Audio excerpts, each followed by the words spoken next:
Hello students, welcome to the magnet brains. कैसे हैं आप सब लोग? सो वेल गाइज, हम लोग जैसा कि सॉल्व कर रहे थे HC Verma, and HC Verma में हम लोग चैप्टर नंबर 29 कवर कर चुके हैं, which is the electric field and potential. Class 12th का पहला चैप्टर है ये, और इसी का एक और पार्ट है जो कि गॉस लॉ है, उसको आज हम कवर करेंगे। ठीक है, सो एचसी वर्मा में अगर आप देखोगे तो चैप्टर नंबर 30 के नाम से आपको मिलेगा Gauss law. Well, it is a part of electrostatics. ये पूरा एक पार्ट है, ठीक है, इलेक्ट्रोस्टैट्स का पार्ट है, जिसमें कि हम किसके बारे में डील करते हैं? उन चार्जेस के बारे में जो कि रेस्ट पे होते हैं। फाइन, तो उन्हीं के बारे में थोड़ा और डिस्कस करते हैं, और आज हम गॉस लॉ के बारे में पढ़ेंगे। लेकिन यस, गॉस लॉ को पढ़ने से पहले हमें एक टर्म के बारे में पढ़ना है, which is the electric flux. Now ये इलेक्ट्रिक फ्लक्स क्या है, आओ चलो देखते हैं। वेल, अगर कोई भी कहे कि इलेक्ट्रिक फ्लक्स, तो क्या समझते हो तुम लोग उससे? देखो, इलेक्ट्रिक फील्ड लाइंस के बारे में हम लोग जान चुके हैं, राइट? इलेक्ट्रिक फील्ड लाइंस के बारे में हम लोग अच्छे से जानते हैं, हमें पता है कि इलेक्ट्रिक फील्ड लाइंस क्या होती है। यस, अब सपोज करो कि कोई क्रॉस सेक्शन एरिया है। क्या है? कोई क्रॉस सेक्शन एरिया है। सपोज करो ये हमारा कोई क्रॉस सेक्शन एरिया है। दिख रहा है सभी को? नहीं दिख रहा है? चलो अभी दिखा देते। सपोज करो रैंडमली कोई क्रॉस सेक्शन एरिया ले लीजिए। ये हमने क्रॉस सेक्शन एरिया ले लिया। क्या है ये? सर्कुलर क्रॉस सेक्शन एरिया है। इस क्रॉस सेक्शन एरिया में से फील्ड लाइंस निकल रही है। इससे क्या हो रहा है? फील्ड लाइन पास हो रही है। तो इस क्रॉस सेक्शन से फील्ड लाइन पास हो रही है।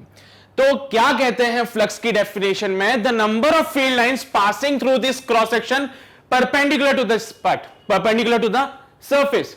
सरफेस के परपेंडिकुलर कितनी इलेक्ट्रिक फील्ड लाइंस निकलती है इसमें से, वो क्या बताएगा? हमें फ्लक्स बताएगा।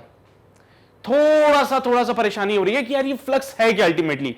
फ्लक्स आपको क्या रिप्रेजेंट करता है? Number of field line passing through this area. बस इतना याद रखो, number of field lines passing through cross section, है ना? यूनिट क्रॉस सेक्शन बोलते हैं वैसे तो, बट चलो बस अभी तो मैं इतना समझाता हूं कि ये क्रॉस सेक्शन है, उसमें से कितनी फील्ड लाइंस पास हो रही है perpendicular to it, perpendicular to it, इसके परपेंडिकुलर। ठीक है, तो देखो जो भी फील्ड लाइन है वो परपेंडिकुलर होनी चाहिए सरफेस के। अच्छा, अब ये तो समझ आ गया है। जैसे कि यहां पे देखो कितनी लाइन निकल रही है, 1 2 3, तो इसका फ्लक्स कितना हो जाएगा? 3। अच्छा, मान लो 4 लाइंस निकल रही हैं, तो जब सपोज करो 4 ऐसी फील्ड लाइंस है जो कि इस क्रॉस सेक्शन से पास हो रही है, तो उस केस में फ्लक्स क्या होगा? नंबर ऑफ फील्ड लाइंस जो कि पास हो रही है इस क्रॉस सेक्शन से, 1 2 3 4, फ्लक्स कितना हो जाएगा? 4। मान लो 5 फील्ड लाइंस इसमें से पास हो रही है। मान लो 1 2 3 4 5 फील्ड लाइंस इस क्रॉस सेक्शन से पास हो रही है, तो फ्लक्स कितना हो जाएगा? 5। फ्लक्स कितना हो जाएगा? 5। यह है फ्लक्स का फील। फ्लक्स होता क्या है कि किसी भी क्रॉस सेक्शनल एरिया के परपेंडिकुलर कितनी फील्ड लाइन पास हो रही है।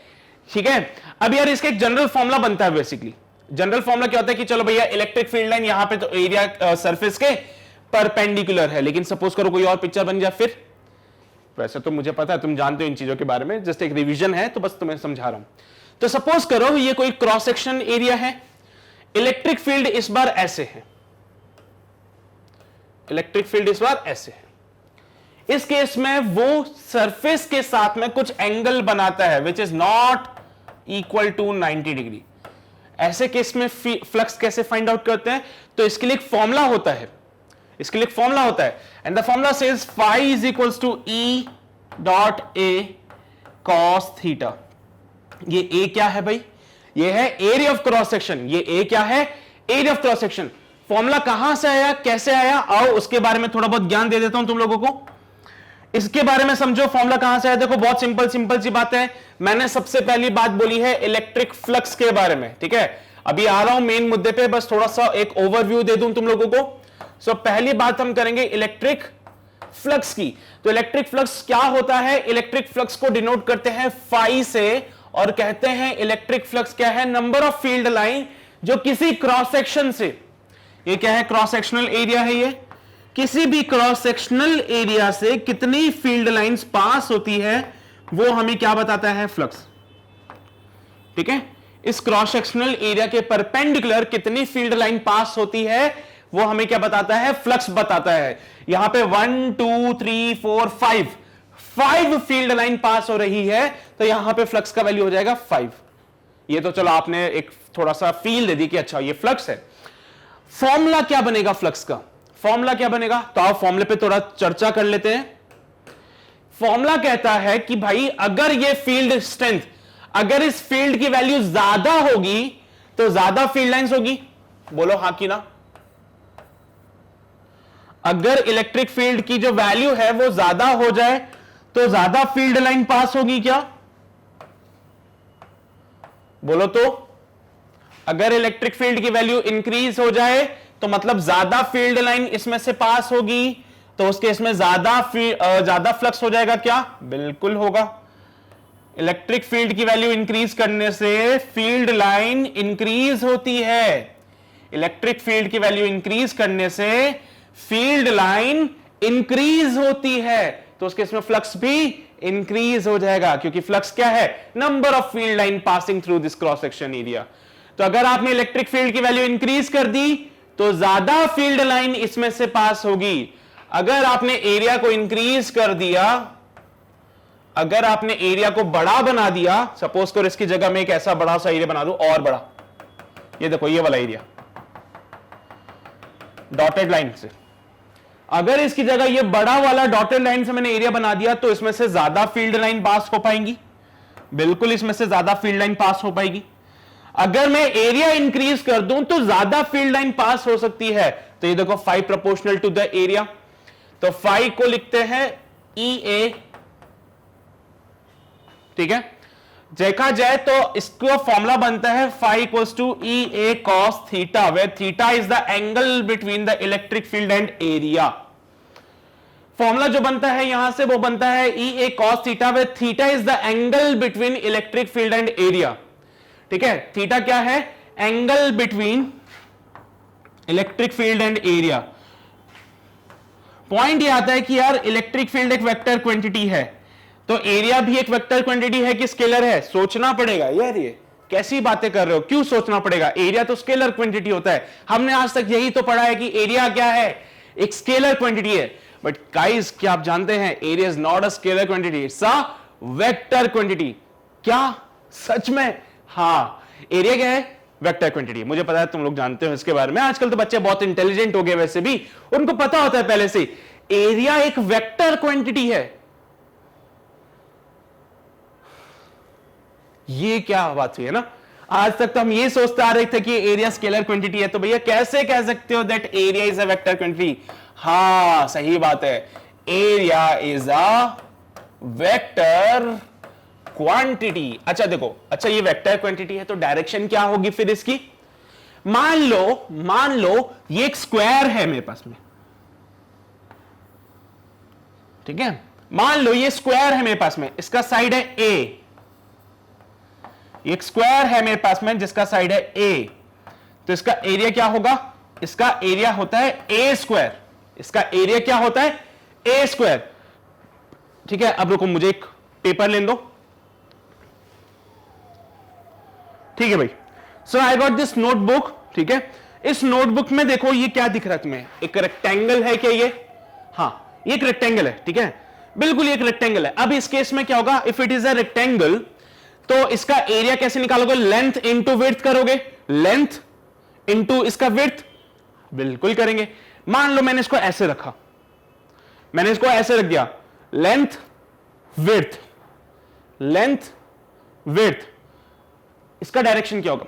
देखो जब भी आप इसका एरिया फाइंड करते हो तो मेक श्योर एरिया का जो डायरेक्शन होता है वो ऑलवेज सरफेस के परपेंडिकुलर होगा। एरिया का जो डायरेक्शन होगा वो always perpendicular to the surface होगा। अगर ये लेंथ है, ये विड्थ है, तो एरिया ऐसे बनेगा पॉइंटिंग टुवर्ड्स यू। अगर ये लेंथ है, ये विड्थ है, तो एरिया ऐसे बनेगा ऊपर की तरफ। समझ लो ना बात को? तो एरिया क्या है? वेक्टर क्वांटिटी है। Area is a vector quantity. What about the direction? अगर वेक्टर है तो डायरेक्शन मैटर करता है। तो डायरेक्शन कैसे होगा? If I take this rectangle जिसका ये लेंथ होता है, ये विड्थ होती है, इन दैट केस इसका area vector pointing towards you होगा। इसका एरिया वेक्टर कैसा हो जाएगा? पॉइंटिंग टुवर्ड्स यू, यानी कि आपकी तरफ पॉइंट करेगा, परपेंडिकुलर टू द सरफेस। दिख रहा है? सरफेस के परपेंडिकुलर। तो यहां पे क्या बोलेंगे? Direction of area vector, direction of area vector is perpendicular to the surface. Surface के परपेंडिकुलर होगा हमेशा। कैसे होगा वो? सरफेस के परपेंडिकुलर होगा। जैसे कि यहां पे इस केस में मैं फिर से अच्छा सा प्यारा सा डायग्राम बना देता हूं एक।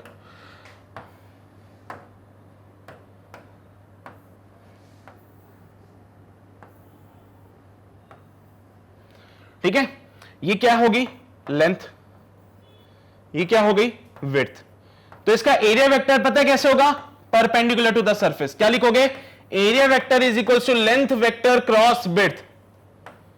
ये देखो, परपेंडिकुलर टू द सरफेस, ये बनना इसका एरिया वेक्टर। समझ गए अब तो बात को?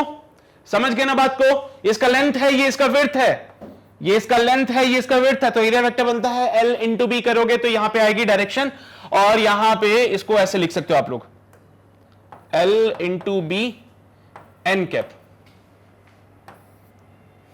L into B N cap. N cap क्या है? डायरेक्शन बताती है। ठीक है, एन कैप क्या है? Direction of area vector.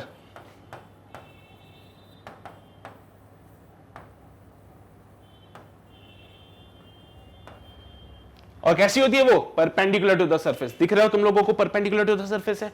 तो बहुत ही ज्यादा इंपॉर्टेंट बात कि एरिया क्या है? वेक्टर क्वांटिटी है, और एरिया की डायरेक्शन जो होगी always perpendicular to the surface होगी। तो ध्यान रखो, कुछ भी हो, कुछ भी हो, भले वो स्क्वायर है, भले वो रेक्टेंगल है, भले वो सर्कल है, भले वो क्यूब है, भले वो क्यूबॉइड है, स्फेयर है, सिलेंडर है, मैंने सबको कवर किया है। भले वो 2 डायमेंशनल है, भले वो 3 डायमेंशनल है, हर केस के लिए क्या बोलेंगे? एरिया की जो डायरेक्शन होगी वो परपेंडिकुलर टू द सरफेस है। ठीक है, चलो भाई इसके बारे में थोड़ा सा चर्चा और कर लेते हैं, उसके बाद फिर हम अपनी मेन स्लाइड्स पे चलेंगे और वहां से चीजों को कवर करते हुए चलेंगे। ठीक है, अगर मैंने बनाया एक सर्कल, तो क्या बोलोगे? एरिया वेक्टर कैसा होगा?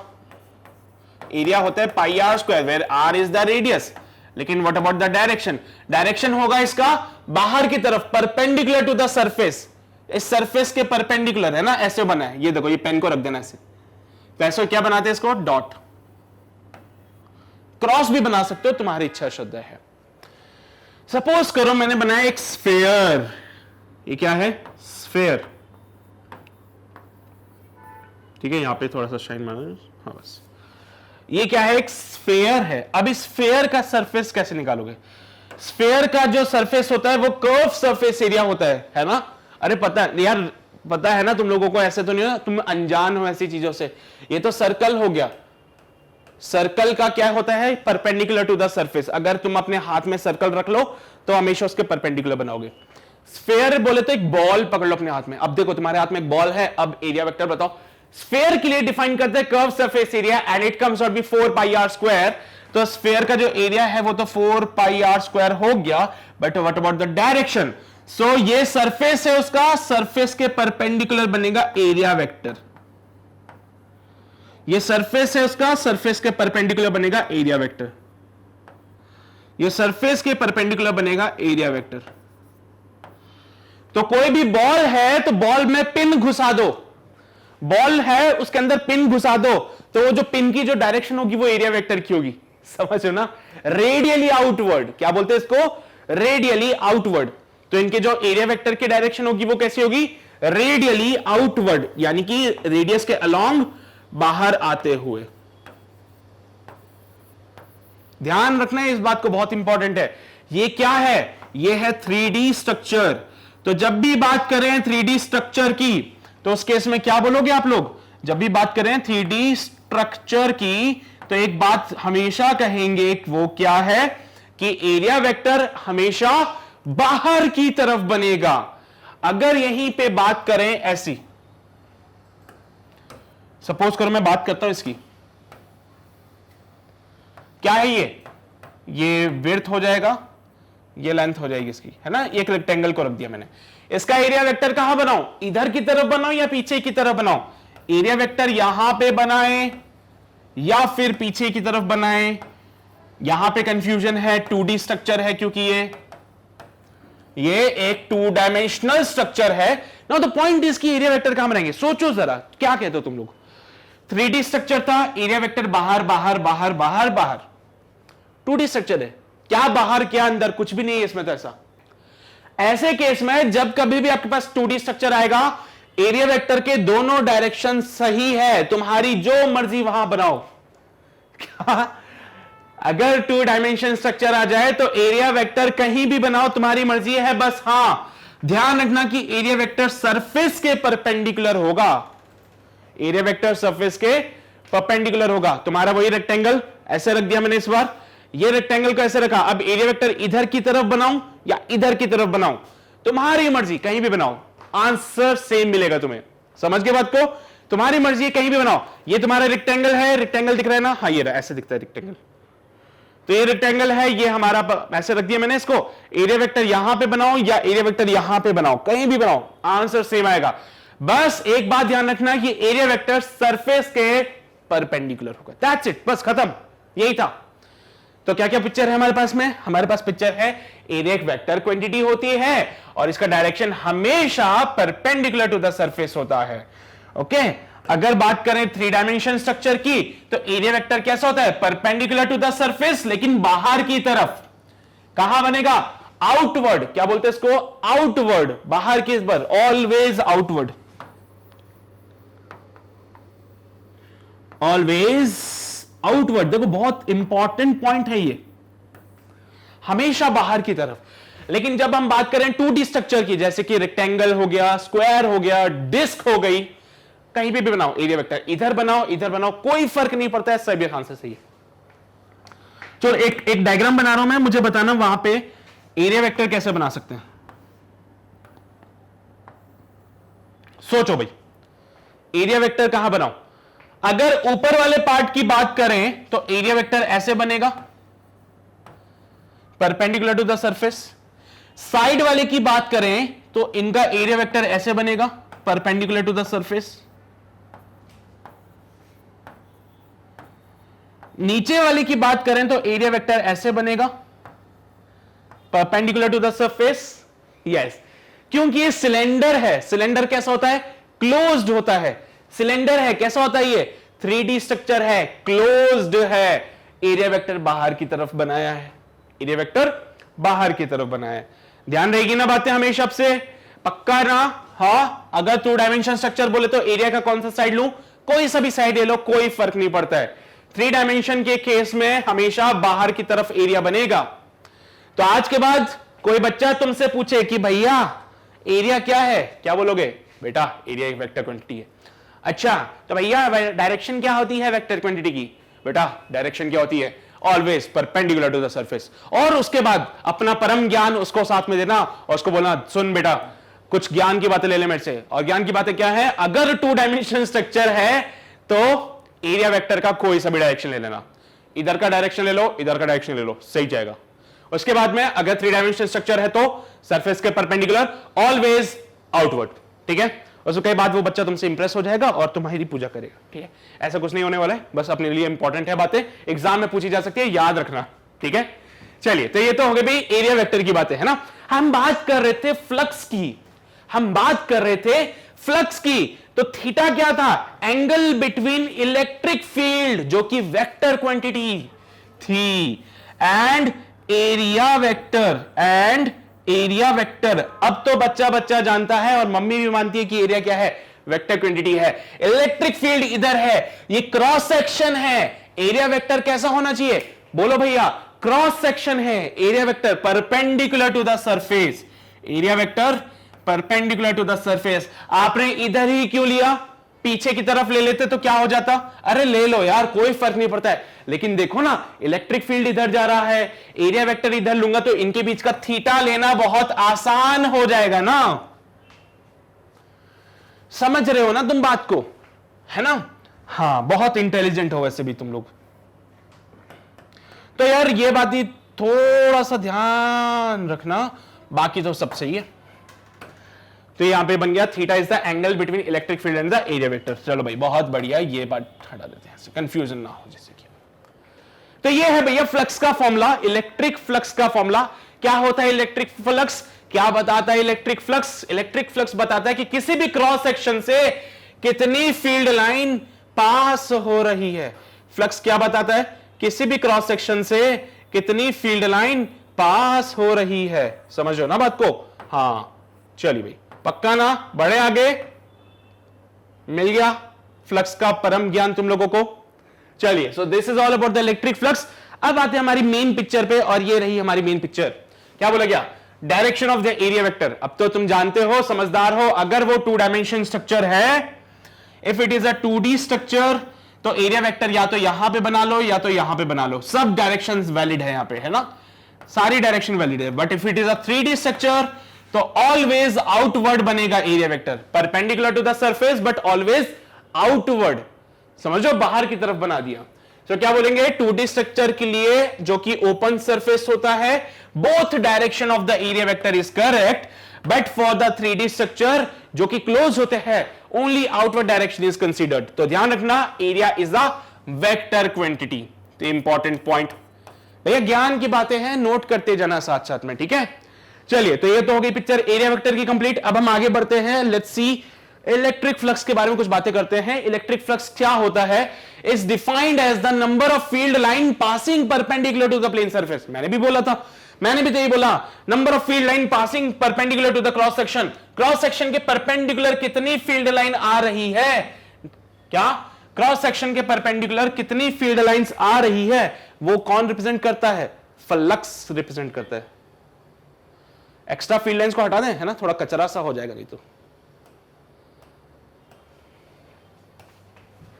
चलिए, आई थिंक अभी क्लियर हो रही है पिक्चर धीरे धीरे तुम लोगों को, है ना, समझदार हो बहुत ज्यादा। चलिए भाई, बहुत बढ़िया। तो ये भी पिक्चर कंप्लीट है। उसके अलावा electric flux through any elementary area, किसी भी स्मॉल क्रॉस सेक्शन की बात करते हैं। देखो, अगर एलिमेंट्री एरिया बोलता है मतलब स्मॉल क्रॉस सेक्शन की बात कर रहे हैं, जैसे कि ये है, ये एलिमेंट्री एरिया होगा, स्मॉल क्रॉस सेक्शनल एरिया। क्या बोलेंगे? स्मॉल क्रॉस सेक्शनल एरिया, यानी छोटू सा एरिया ले लो, उसकी बात करेंगे। So electric flux through the small area dA due to the electric field E present in the vicinity of the surface is defined as. कैसे define करोगे इसको? बोलो भैया, phi equals to d phi बोलोगे ना? हाँ, d phi, क्योंकि देखो छोटा सा एरिया है, छोटे से एरिया का छोटा सा फ्लक्स होता है। होता नहीं गया जैसे छोटे बच्चों के लिए साइकिल छोटी सी होती है, कब बच्चे के खिलौने छोटे छोटे से होते हैं, है ना, और जब तुम बड़े हो जाते हो तुम्हारी बड़ी वाली साइकिल आती है, बड़ी वाली बाइक आती है ना। तो ये वही बात है, अगर एरिया छोटा है तो उसका फ्लक्स भी छोटा होगा, अगर एरिया बड़ा है तो उसका फ्लक्स भी बड़ा होगा। तो छोटे एरिया का छोटा flux is equal to E dot dA। Cos theta भी लगा लें, लगा लो यार। थीटा क्या है? Angle between electric field and dA। दिख रहा है तुम लोगों को? dA इलेक्ट्रिक फील्ड, दोनों के बीच का एंगल थीटा, दोनों के बीच का angle theta.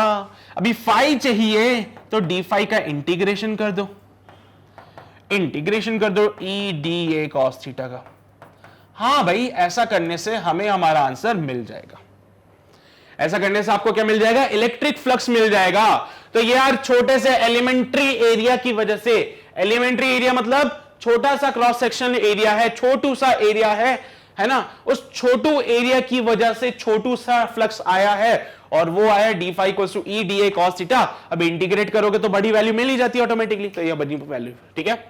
Electric flux through the entire area is given by this, ये रहा फॉर्मूला, ठीक है। छोटे से एलिमेंटल एरिया की वजह से फ्लक्स ये है, एंटायर एरिया की वजह से फ्लक्स इंटीग्रेट कर देना छोटे वाले का, और तुम्हें तुम्हारा आंसर मिल जाएगा। तो दोनों के लिए मैंने जो रिक्वायर्ड फॉर्मूलेस थे लिख दिए हैं, नोट कर लेना फटाफट से। क्लियर है ना सभी को? पक्का ना? झूठ तो नहीं बोल रहे? चलो, सो ये हो गया भाई फ्लक्स की बातें कंप्लीट यहां पे। अब आगे बढ़ते हैं हम लोग, and let's see the Gauss law, जो मेन पिक्चर है हमारी। गॉस लॉ ने कहा कि जो टोटल इलेक्ट्रिक फ्लक्स होता है किसी भी क्लोज्ड सरफेस के लिए, पहला इंपॉर्टेंट पॉइंट, गॉस लॉ लगाया गया क्लोज्ड सरफेस के लिए। पहला इंपॉर्टेंट पॉइंट, देखो क्वेश्चंस ऐसे पूछे जा रहे हैं, गॉस लॉ किसके लिए लगाया जाता है? क्या ओपन सरफेस के लिए, या क्लोज सरफेस के लिए, या फिर दोनों के लिए, या फिर किसी के लिए भी नहीं? तो क्या बोलोगे? क्लोज्ड सरफेस के लिए लगाया जाता है।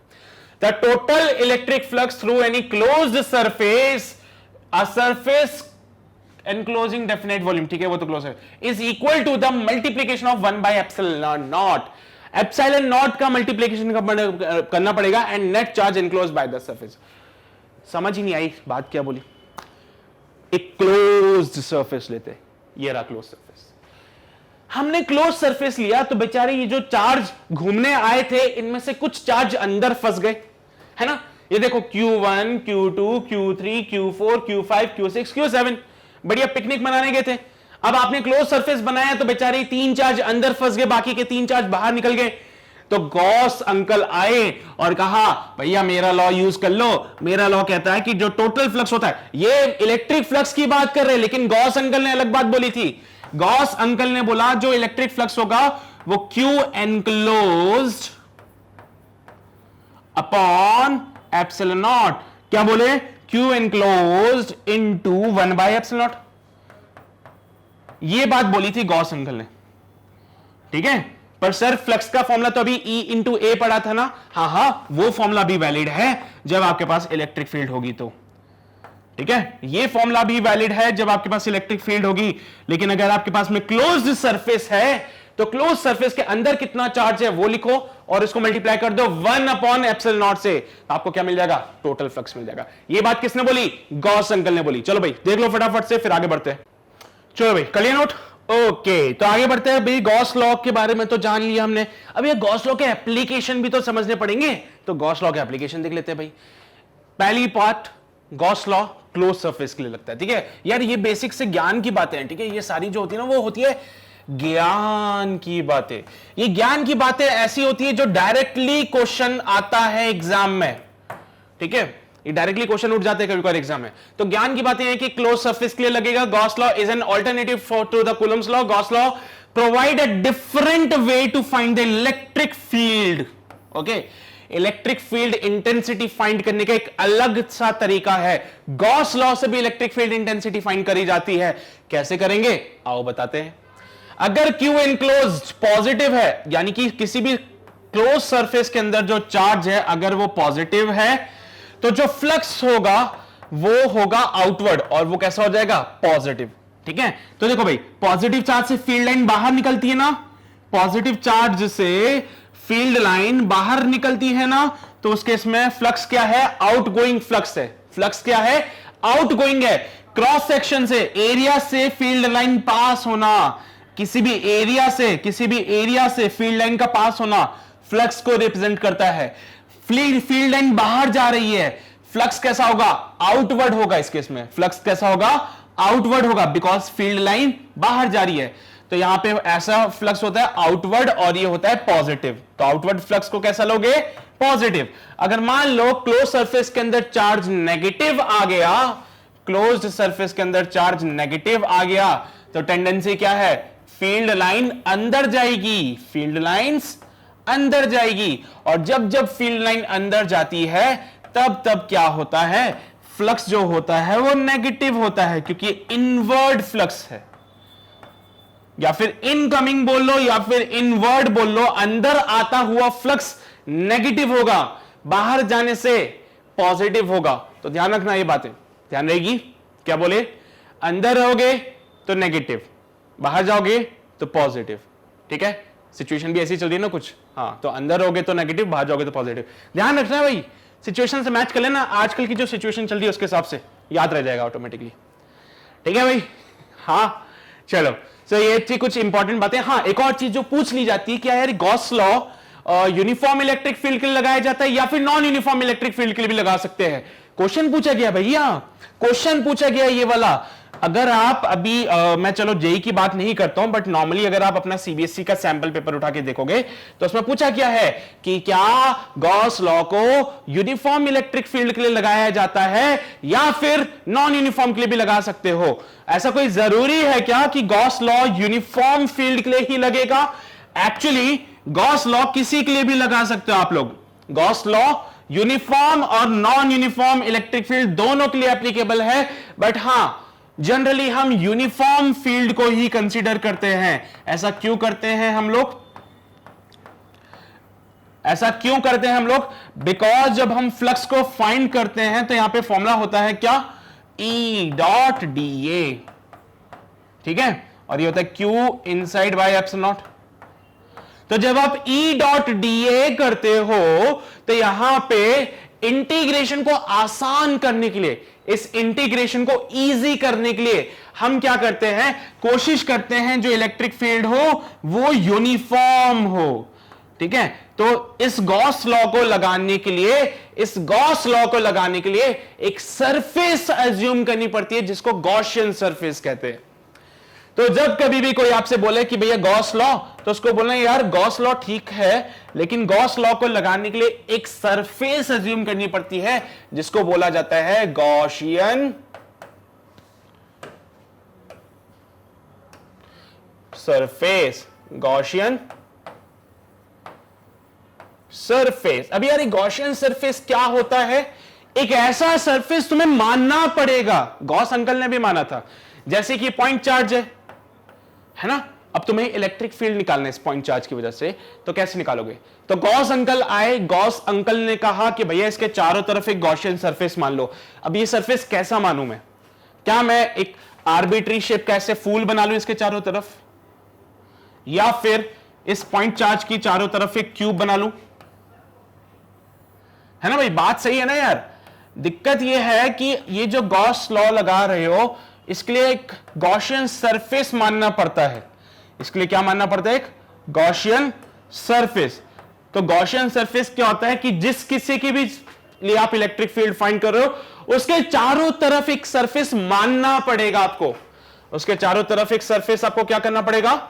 मानना पड़ेगा। उसको कहते हैं Gaussian surface. Now the point is कि यहां पे एक पॉइंट चार्ज है, पॉइंट चार्ज की वजह से मैं आर डिस्टेंस पे क्या चाहता हूं? इलेक्ट्रिक फील्ड फाइंड करना चाहता हूं। वैसे तो हमें फॉर्मूला पता है कि Q/r² होता है ना। हाँ, या फिर मैं बोलूं कि यार इलेक्ट्रिक फील्ड के अलावा अगर यहां पे फ्लक्स वगैरह कुछ पता होता तो मजा आ जाता है ना। सब पता है हमें, सब पता है हमें इलेक्ट्रिक फील्ड डिफाइन करना है यहां पे। तो इस चार्ज की वजह से इलेक्ट्रिक फील्ड फाइंड करना चाहता हूं, तो गॉस लॉ लगाने के लिए आपको अज्यूम करना पड़ता है गॉसियन सरफेस। पॉइंट यह था कि यार गॉसियन सरफेस मान तो लें, पर ऐसा कौन सा, किस टाइप का सरफेस लें? क्या हम ऐसा कुछ भी आड़ा टेढ़ा सा बना दें, या फिर एक क्यूब बना दें इसके चारों तरफ, या फिर इसके चारों तरफ एक स्फेयर बना दें? क्या बनाए? अच्छा यार ये तो दिक्कत वाली बात है ना, ये तो कैसे करेंगे? तो कोशिश करना आप गॉसियन सरफेस ऐसा बनाओ जिससे कि इलेक्ट्रिक फील्ड जो इससे निकल रही है वो यूनिफॉर्म हो। देखो भाई यहां पे देखो इलेक्ट्रिक फील्ड जो है वो कैसी होगी? नॉन यूनिफॉर्म होगी। इस केस में इलेक्ट्रिक फील्ड जो निकलेगी वो कैसी हो जाएगी? नॉन यूनिफॉर्म होगी। वैसे तो पॉइंट चार्ज की वजह से uniform field, non uniform field ही बनता है। किसी भी पॉइंट चार्ज की वजह से जो फील्ड बनती है वो नॉन यूनिफॉर्म होती है। लेकिन हम सरफेस कुछ ऐसा लेना चाहते हैं कि सरफेस के ऊपर फील्ड जो है वो यूनिफॉर्म बने। सरफेस के ऊपर फील्ड कैसे बने? यूनिफॉर्म बने। अब तुम देख लो यार, तुम देख लो जो यहां पे सरफेस के ऊपर, यहां पे इलेक्ट्रिक फील्ड ऐसे बनेगा, यहां पे इलेक्ट्रिक फील्ड ऐसे बनेगा, परपेंडिकुलर टू द सरफेस, है ना। तो ये इलेक्ट्रिक फील्ड इधर जा रहा है, ये इलेक्ट्रिक फील्ड इधर जा रहा है। Non uniform electric field on the surface.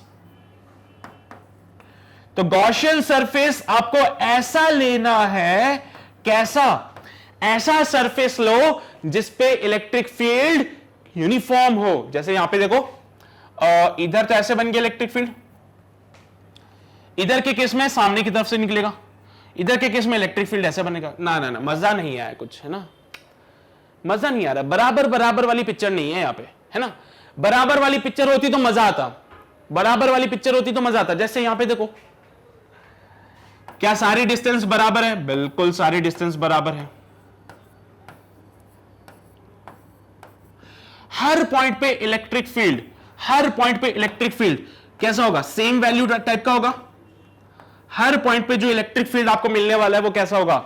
Almost same uniform field होगा। जैसे कि यहां पे देखो तो K, इसका चार्ज अगर Q है तो KQ/r², इसकी जगह भी KQ/r², यानी कि देखो बराबर डिस्टेंस पे सेम मैग्नीट्यूड की वजह से बराबर इलेक्ट्रिक फील्ड बन रही है। हां, तो यहां पे जो भी आप सरफेस लोगे वो ऐसा लोगे कि सरफेस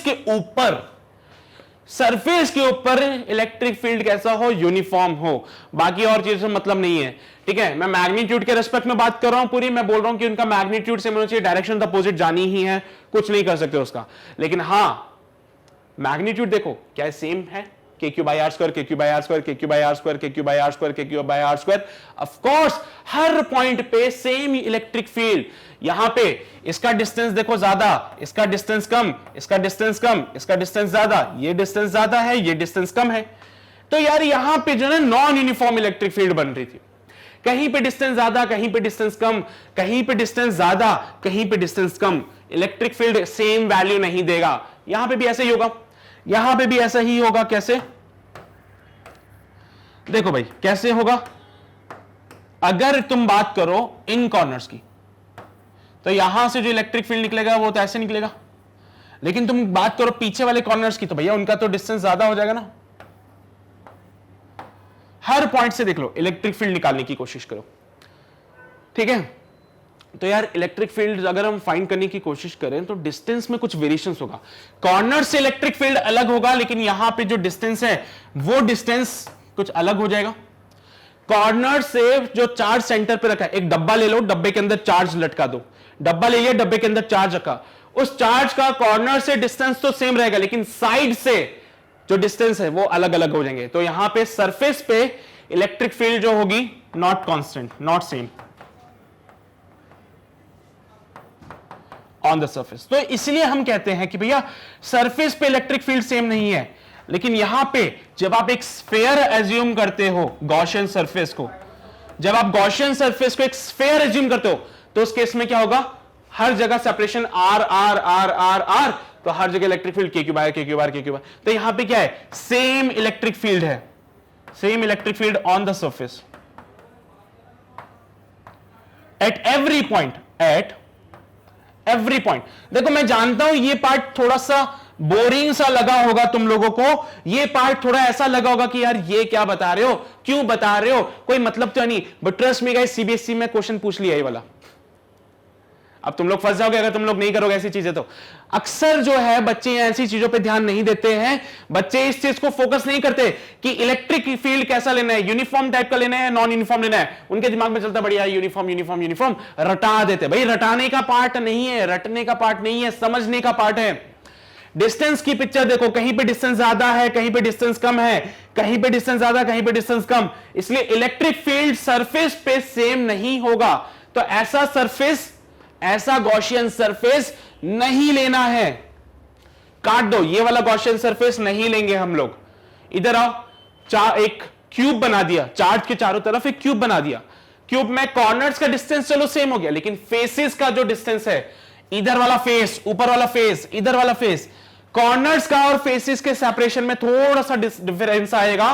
कॉर्नर्स का जो डिस्टेंस होगा और जो फेसेस का डिस्टेंस है उनमें वेरिएशन आएगा, जिसकी वजह से इलेक्ट्रिक फील्ड यहां पे सेम नहीं हो पाएगा.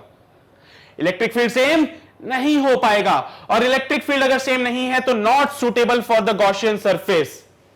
गॉसियन सरफेस के लिए यह भी सुटेबल नहीं है. स्फीयर के केस में हर जगह सेपरेशन आर यानी कि सेम है. हर सरफेस पे, हर पॉइंट पे, सरफेस का हर पॉइंट इक्वल डिस्टेंस पे है चार्ज से.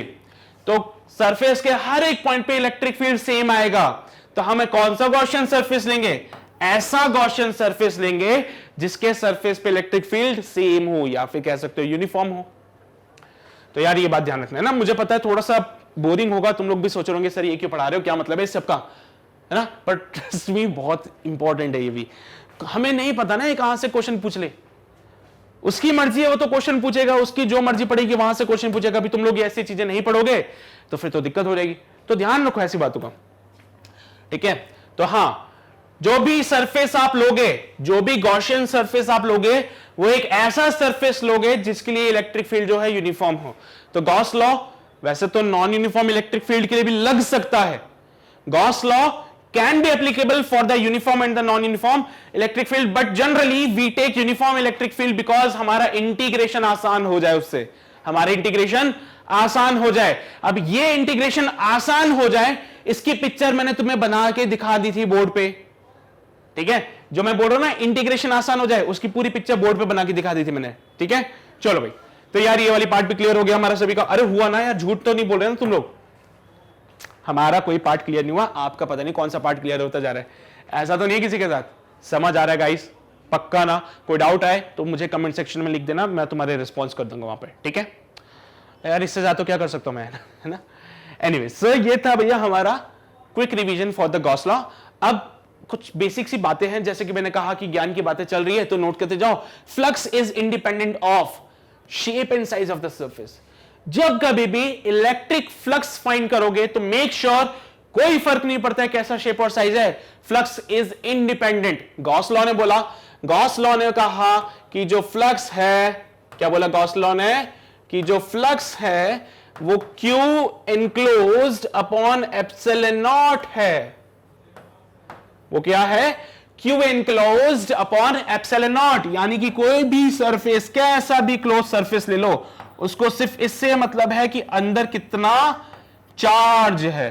फ्लक्स को किससे मतलब है, अंदर कितना चार्ज है, उसके अलावा किसी चीज से कोई मतलब नहीं है। तो भाई flux is independent of shape and size of the surface. Net flux depend करता है नेट चार्ज एनक्लोज पे और मीडियम पे। ऑब्वियसली बात है, एप्सिलॉन नॉट एयर या फिर वैक्यूम के लिए डिफाइन किया जाता है। कोई और मीडियम आएगा तो कुछ और वैल्यू पुट करोगे ना। अरे अपार्ट फ्रॉम एयर और मीडियम, सपोज करो कोई रैंडम मीडियम आ जाए तो उस केस में फ्लक्स कैसे लिखोगे, Q enclosed upon epsilon for the medium.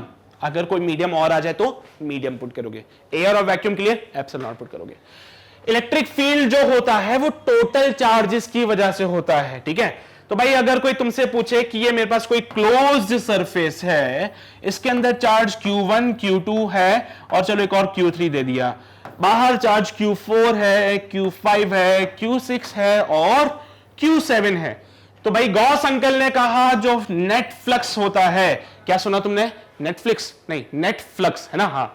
सो जो नेट फ्लक्स होता है वो Q1 Q2 Q3 के बराबर होता है। So sum of Q1 plus Q2 plus Q3। Charge is a scalar quantity, add कर दो उनको अपॉन में एप्सिलॉन नॉट। चलो भाई ये होगी पिक्चर कंप्लीट। तो फ्लक्स जो है वो इनसाइड चार्ज पे डिपेंड करता है, लेकिन इलेक्ट्रिक फील्ड वाला जो फॉर्मूला लगाते हो फ्लक्स का, उस केस में ये इलेक्ट्रिक फील्ड सारे चार्जेस की वजह से होती है। फ्लक्स सिर्फ उतने चार्ज की वजह से होगा जो अंदर है, इलेक्ट्रिक फील्ड उन सारे चार्जेस की वजह से होंगी जो प्रेजेंट है, Q1 Q2 Q3 Q4 Q5 Q6 Q7, हर एक की वजह से जो टोटल इलेक्ट्रिक फील्ड बनेगी, इलेक्ट्रिक फील्ड वो पुट करोगे यहां पे। फ्लक्स का फॉर्मूला जब आप पुट करते हो तो सिर्फ एनक्लोज चार्ज को पुट करते हो। पॉइंट बहुत इंपॉर्टेंट है, the electric field E in the equation is due to all the charges outside and inside the closed surface। ध्यान रहेगी बातें। बहुत टफ चीजें जा रही है क्या, बहुत टफ से परेशान हो गए हम लोग। तो थोड़ा बहुत होता है, मैं समझ सकता हूं तुम लोगों को कि फिजिक्स में बोरियत होती है, but trust me guys, physics is a very simple subject. हाँ ये बात बोल लो, आप ऐसे बोल लो फिजिक्स बहुत सिंपल है, आपके लिए सिंपल है, हमारे लिए सिंपल नहीं है, ऐसी बात तो नहीं है ना किसी के साथ, नहीं है। बस थोड़ा सा समझना है फिजिक्स को, थोड़ी सी बातें नोट करो और जैसा मैं बताऊंगा वैसा करते जाओ, आराम से पिक्चर सॉल्व हो जाएगी, ठीक है। चलिए now it's time for the application of Gauss law. Gauss law के एप्लीकेशन देख लेते हैं। तो सबसे पहला एप्लीकेशन आता है electric field due to infinite line of charge. ये तो कर लिया था ना हमने, ये तो कर लिया था। किसी भी एक वायर है, इनफाइनाइट वायर की वजह से a डिस्टेंस पे अगर मुझे इलेक्ट्रिक फील्ड फाइंड करनी है, सो आता था 2k लैम्डा बाय a, है ना।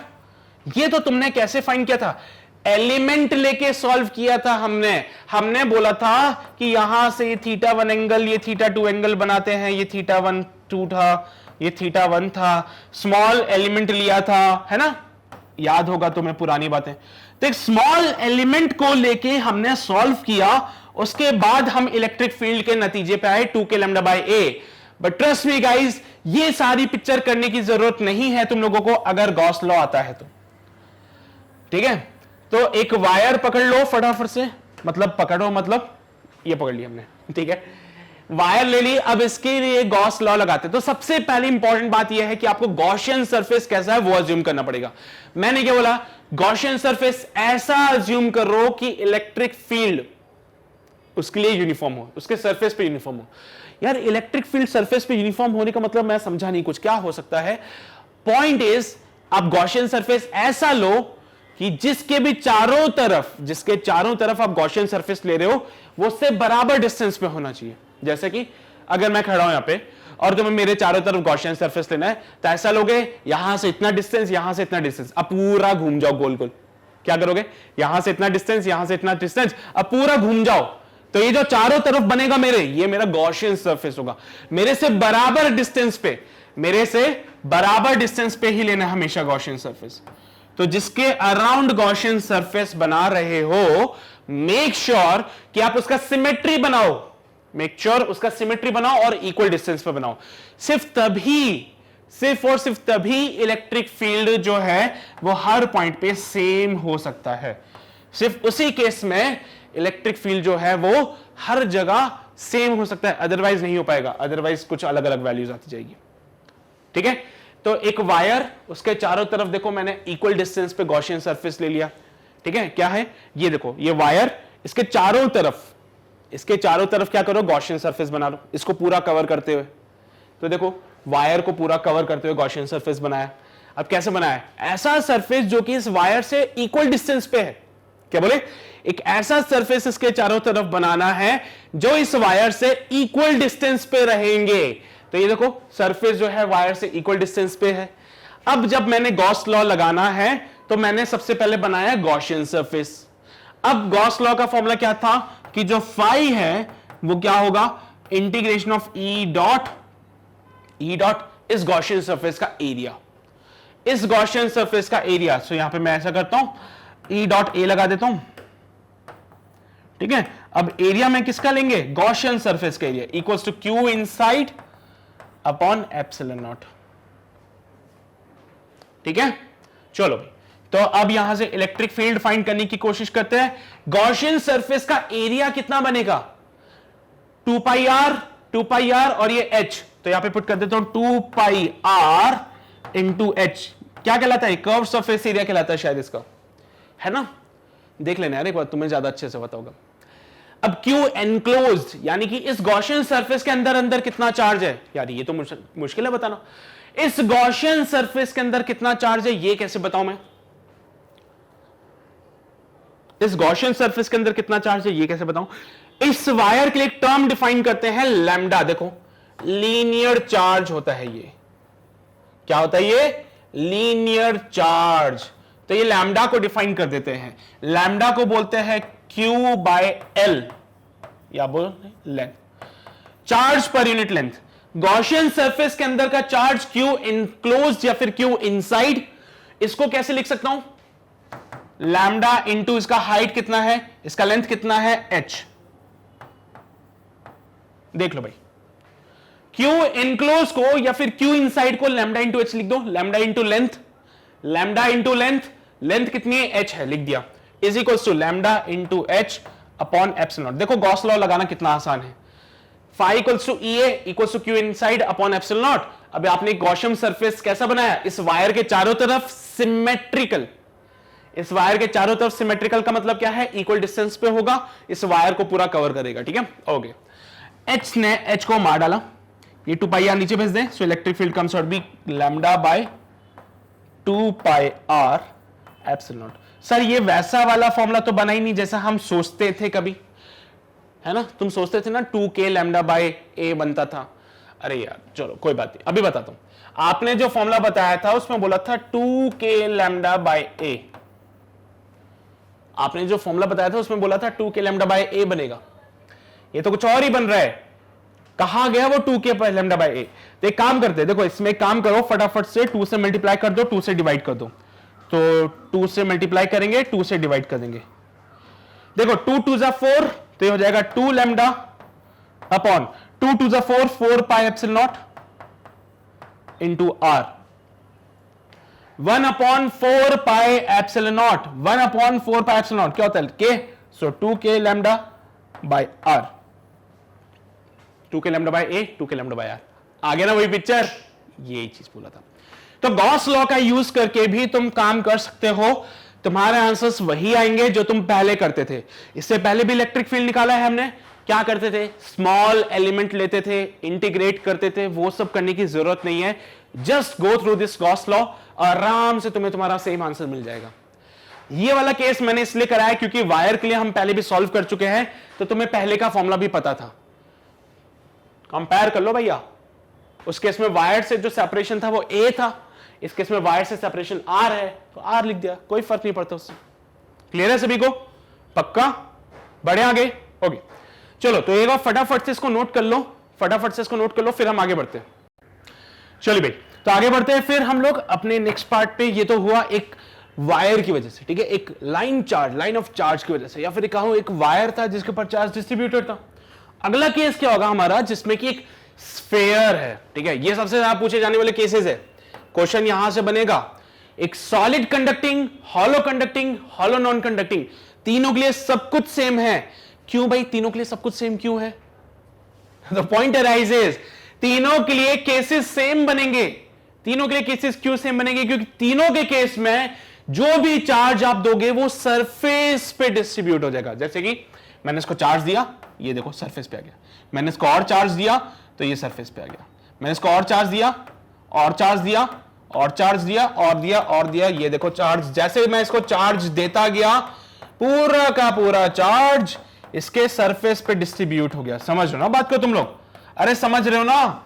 मैंने यहां चार्ज दिया, बहुत बढ़िया, एक और चार्ज दिया, ये ऊपर चला गया, एक और चार्ज दिया, ये और पीछे चला गया, एक और चार्ज दिया, और पीछे पीछे जाते जाते ऐसे म्यूचुअल रिपल्शन की वजह से, सेम चार्ज दे रहे हो तो म्यूचुअल रिपल्शन हो रहा है यहां पे, जिसकी वजह से पूरा चार्ज सरफेस पे डिस्ट्रीब्यूट हो जाता है।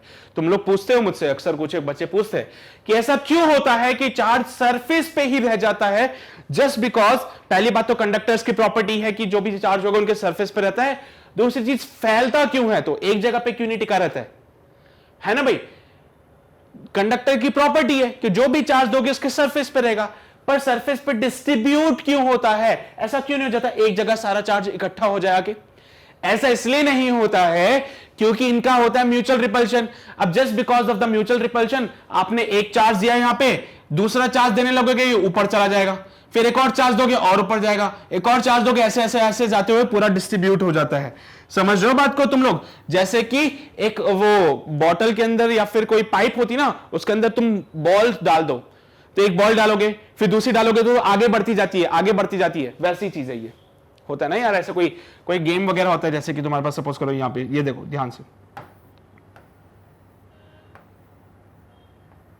ठीक है, यहां पे कोई बॉल फंस गई है तो तुम क्या करते हो, एक बॉल डालते हैं, वो आके नीचे गिर जाती है, फिर हम एक और बॉल डालते हैं, फिर ऐसे हो जाता है, फिर एक और बॉल डालोगे तो ये आगे बढ़ जाएगी और ये यहां आ जाएगी, एक और बॉल डालोगे तो और आगे बढ़ेगी, एक और बॉल डाल दो इसके ऊपर तो यहां पे आगे बढ़ जाएगा, एक और बॉल डालो, ऐसे ऐसे करते चलता जाता ना पूरा सीक्वेंस। यहां पे वैसे चार्ज दिया, ये यहां पे आ गया, एक और चार्ज दिया, ऊपर खिसक गया, एक और चार्ज दिया और आगे खिसक गया, एक और चार्ज दिया, ऐसे खिसकते खिसकते पूरे सरफेस पे चार्ज म्यूचुअल रिपल्शन की वजह से डिस्ट्रीब्यूट हो जाता है। किसकी वजह से? म्यूचुअल रिपल्शन की वजह से डिस्ट्रीब्यूट हो जाता है। वैसे तो फॉर्मूले तुम्हारे सामने रखे हुए, बट ये मैं तुम्हें बताऊंगा कि कैसे आया फॉर्मूला, गॉस लॉ पूरा तरीके से लगाएंगे। अब देखो भाई, स्फेयर है, स्फेयर के लिए गॉसियन सरफेस कैसे बनाए? गॉसियन सरफेस हम हमेशा कैसे बनाते हैं? सिमेट्री वाली, मतलब जो भी आप ऑब्जेक्ट ले रहे हो उसके चारों तरफ बराबर बराबर से, ये है हमारा स्फेयर। इसके लिए गॉसियन सरफेस जो बनाएंगे वो कैसा होगा? इसका सिमेट्री, मतलब इसके चारों तरफ ये बन गया गॉसियन सरफेस। देख रहे हो तुम लोग, ये बन गया गॉसियन सरफेस। अब तुम बोलोगे सर यहां से तो बराबर डिस्टेंस बन नहीं रही, वो थोड़ा लाइन मैंने टेढ़ी बना दी है, लो ठीक है, ये लो भाई, ये बन गया गॉसियन सरफेस। सेंटर से देखोगे तो हर एक चीज बराबर डिस्टेंस पे है, आर आर आर, यहां पे capital R is the radius. क्या ये विजिबल है तुम लोगों को? क्या ये विजिबल है? नहीं है तो भी विजिबल करा देता हूं, ये लो भाई, दिस इज योर रेडियस, ठीक है। कैपिटल आर से मैं रिप्रेजेंट करूंगा रेडियस को, स्मॉल आर से मैं रिप्रेजेंट करूंगा इस डिस्टेंस को, सेंटर से, ये सेंटर से डिस्टेंसेस बना रहा हूं सारी में, ठीक है। जो भी चार्ज दिया पूरा सरफेस पे फैल गया। मैं चार्जेस को थोड़ा कम कर देता हूं जिससे कि तुम्हें चीजें थोड़ा सा इजीली समझ आ जाए, है ना।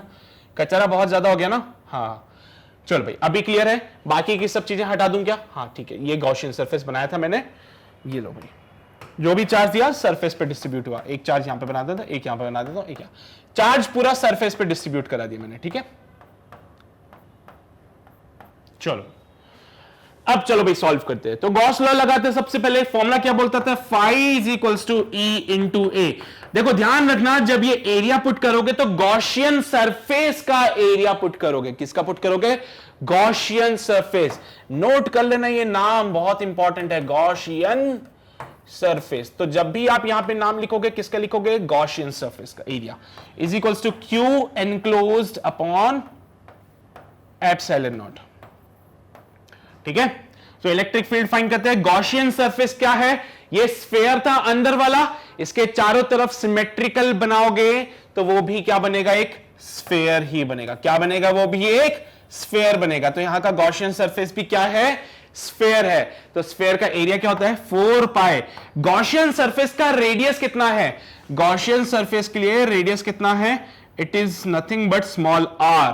तो पुट करो यहां पे small r is equals to, अंदर कितना चार्ज है, मान लीजिए इसके ऊपर जो टोटल चार्ज डिस्ट्रीब्यूटेड है वो है capital Q.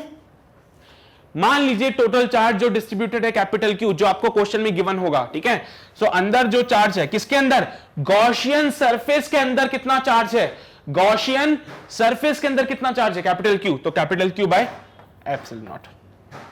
So value come for E comes out be Q upon 4 pi R epsilon not.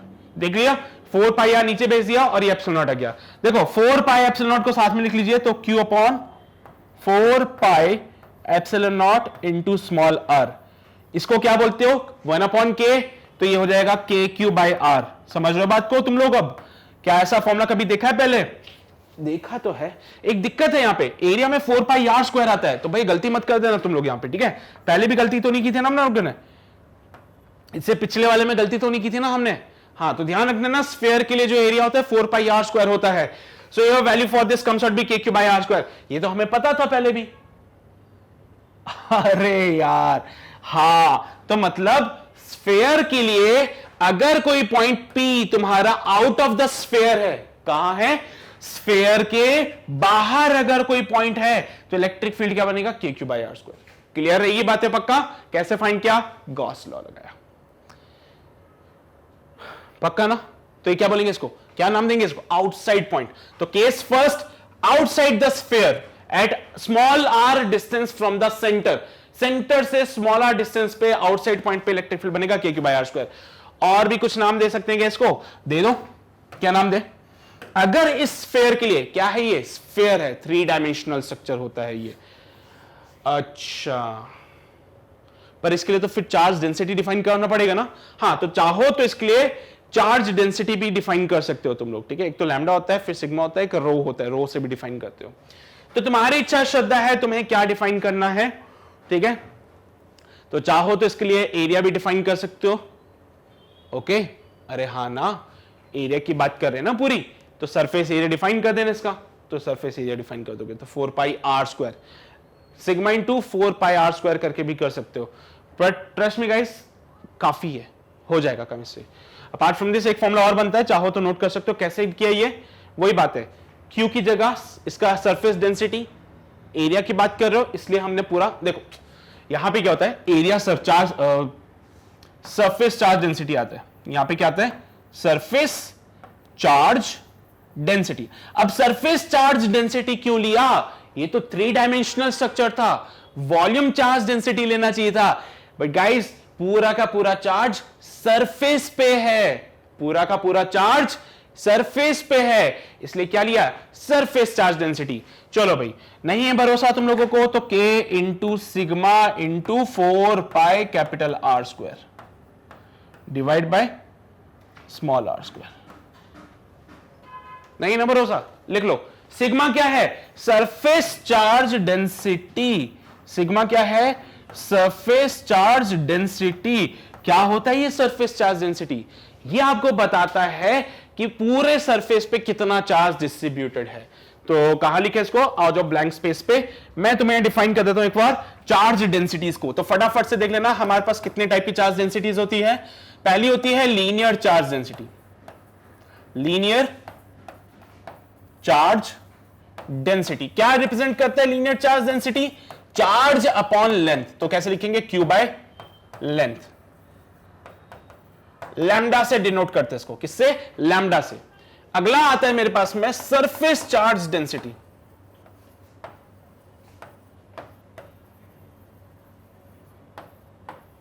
अगला क्या आता है? Surface charge density. अब देखो सरफेस बोला तो Q अपॉन एरिया हो जाएगा, सिग्मा से रिप्रेजेंट करते हैं इसको, ठीक है। इनको नंबरिंग दे दें ज्यादा अच्छा लगेगा ना। हाँ, ये पहला हो गया, ये दूसरा हो गया, और अब आएगा तीसरा। तीसरा आता है volumetric charge density. Volumetric charge density क्या रिप्रेजेंट करता है? ये हमें बताता है चार्ज अपॉन वॉल्यूम, रो से डिनोट करेंगे इसको। जब कभी भी लेंथ की बात होगी, जब कभी भी लेंथ की बात होगी तो लैम्डा पुट करेंगे, जब कभी भी एरिया की बात होगी तो सिग्मा पुट करेंगे, जब कभी भी वॉल्यूम की बात हो जाएगी तो हम क्या करेंगे? रो को पुट करेंगे। सर आपने यहां पे जो स्फेयर कंसीडर किया था, स्फेयर तो 3 डायमेंशन होता है, स्फेयर 3 डायमेंशन होता है, तो 3 डायमेंशन के लिए तो आप रो को यूज करते, charge upon volume, volume charge density use करते। आपने तो सरफेस चार्ज डेंसिटी यूज किया है। ऐसा इसलिए किया क्योंकि जो जितना भी चार्ज था वो सरफेस पे डिस्ट्रीब्यूट हुआ। कहां हुआ? सिर्फ और सिर्फ सरफेस पे। क्या अंदर कोई चार्ज गया? ना ना ना, कोई नहीं गया, ठीक है। तो जितना चार्ज था सब सरफेस पे, इसलिए मैंने सरफेस चार्ज डेंसिटी को डिफाइन किया। यहां पे ध्यान रहेगी बातें। Q की जगह मैंने पुट कर दिया sigma into 4 pi are square. देख लो भाई, भरोसा ना हो तो Q is equal to sigma into area, Q is equal to sigma into area. अब एरिया किसका लेना है भाई? चार्ज किस पे फैला है? स्फेयर पे ना, कि गॉसियन सरफेस पे? नहीं नहीं, स्फेयर पे फैला हुआ है, तो एरिया भी किसका लोगे फिर? स्फेयर का। स्फेयर का area 4 pi into capital R square. लो भाई, हो गया। अब K की जगह 1/4 पाई एप्सिलॉन नॉट पुट कर दो, K की जगह पे 1/4 पाई एप्सिलॉन नॉट पुट करके सॉल्व कर दो, ये वाला रिजल्ट भी तुम्हें मिल जाएगा। तो ध्यान रखो कब हमें क्या यूज करना है, कब हमें लीनियर चार्ज डेंसिटी यूज करना है, कब हमें वॉल्यूम चार्ज डेंसिटी यूज करना है, और कब हमें सरफेस चार्ज डेंसिटी का यूज करना है, वो डिफाइन करना बहुत इंपॉर्टेंट है।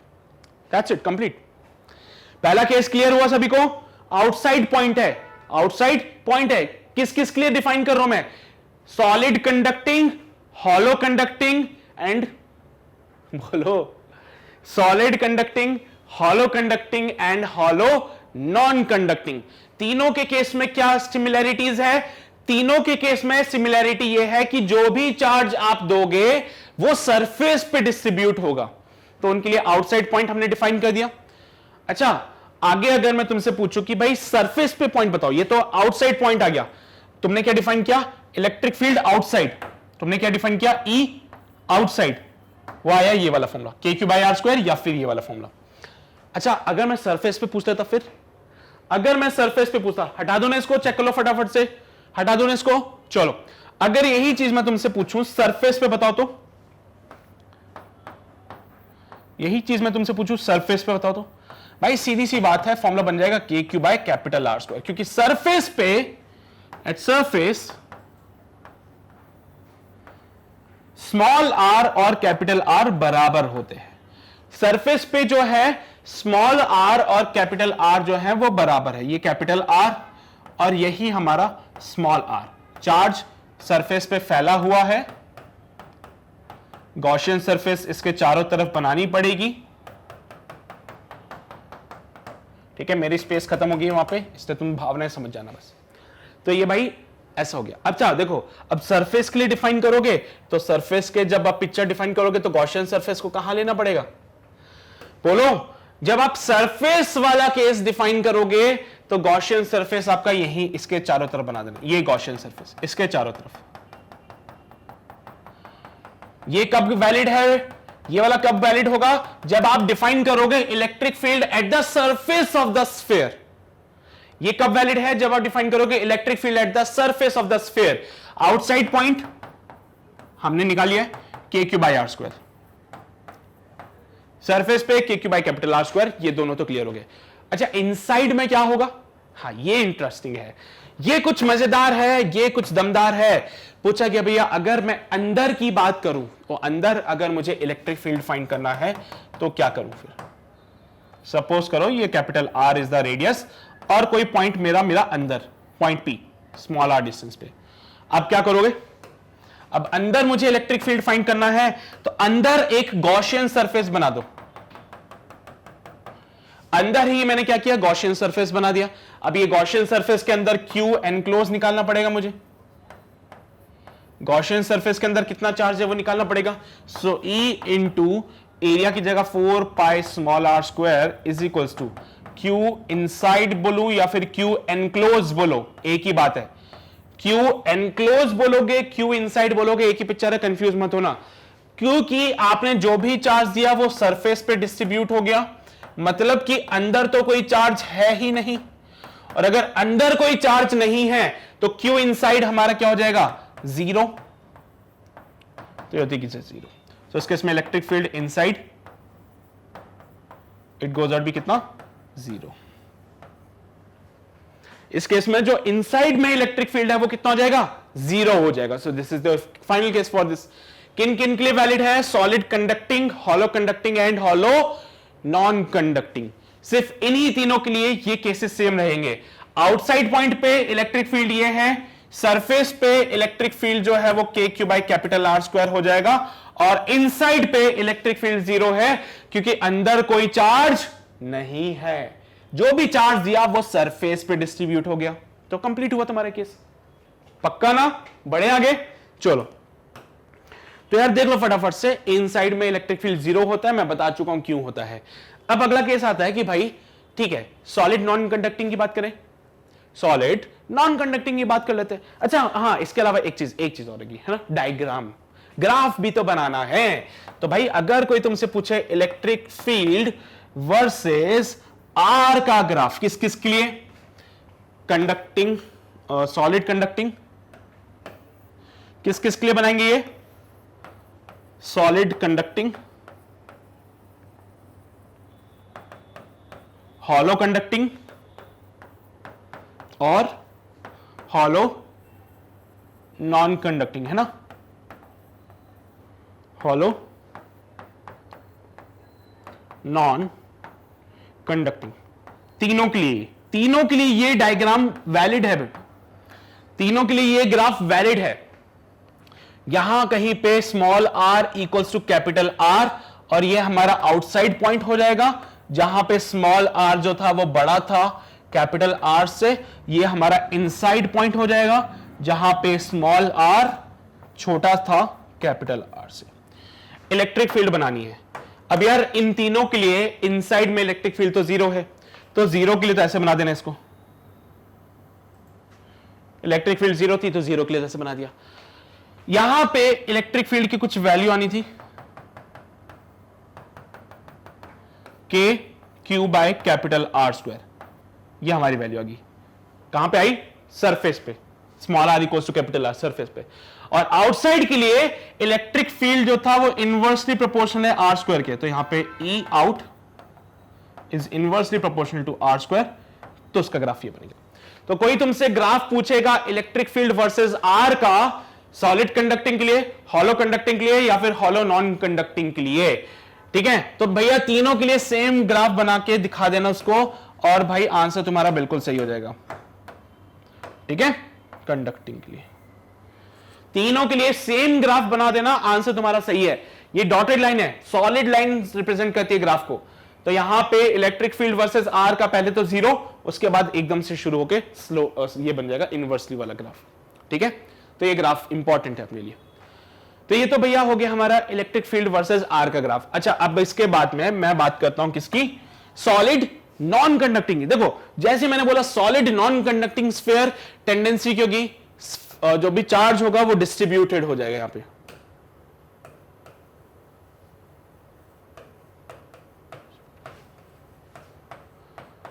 डिस्ट्री all over the sphere, all over the sphere, पूरे स्फीयर के ऊपर चार्ज डिस्ट्रीब्यूट है। अब ऐसा नहीं है कि सरफेस के ऊपर ही है, स्फीयर के अंदर भी चार्ज होगा। तो बनाओ फटाफट से, ये plus plus plus plus plus plus, बीच में प्लस, ये भी प्लस। ठीक है, मैं ज्यादा नहीं बना रहा हूं सो दैट कचरा कम होगा इसमें। ठीक है, बट हां स्फीयर के अंदर भी चार्ज अब आ चुका है। अब ऐसे केस में भाई गॉस लॉ कैसे लगाएं, तो यार फिर से वही बात है, सेंटर से ये हमारा रेडियस कैपिटल आर डिस्टेंस पे, और बाहर वाला पॉइंट अगर कोई बनाएंगे तो ये गॉसियन सरफेस बना लेते हैं। ये गॉसियन सरफेस बना ली स्मॉल आर डिस्टेंस पे, ठीक है। तो ई आउटसाइड फाइंड करते हैं सबसे पहले, तो into area is equals to Q enclose upon epsilon not.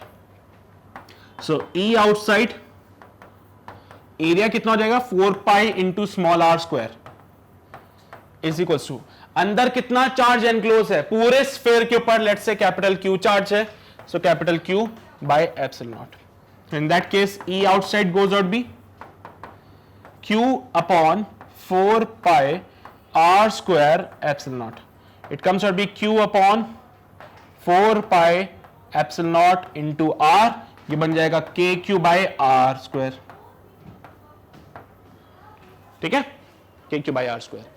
अच्छा, ये तो फिर से वही पुराना फॉर्मूला हो गया जो लास्ट टाइम लगाया था, बिल्कुल वही फॉर्मूला जो लास्ट टाइम लगाया था फिर से एप्लीकेबल है। तो आउटसाइड के लिए सेम पिक्चर है, आउटसाइड के लिए सेम पिक्चर है, तो फिर सरफेस के लिए, सरफेस के लिए, सरफेस के लिए फॉर्मूला बनेगा K Q by capital R square, क्योंकि सरफेस के लिए स्मॉल आर बराबर हो जाता है कैपिटल आर के।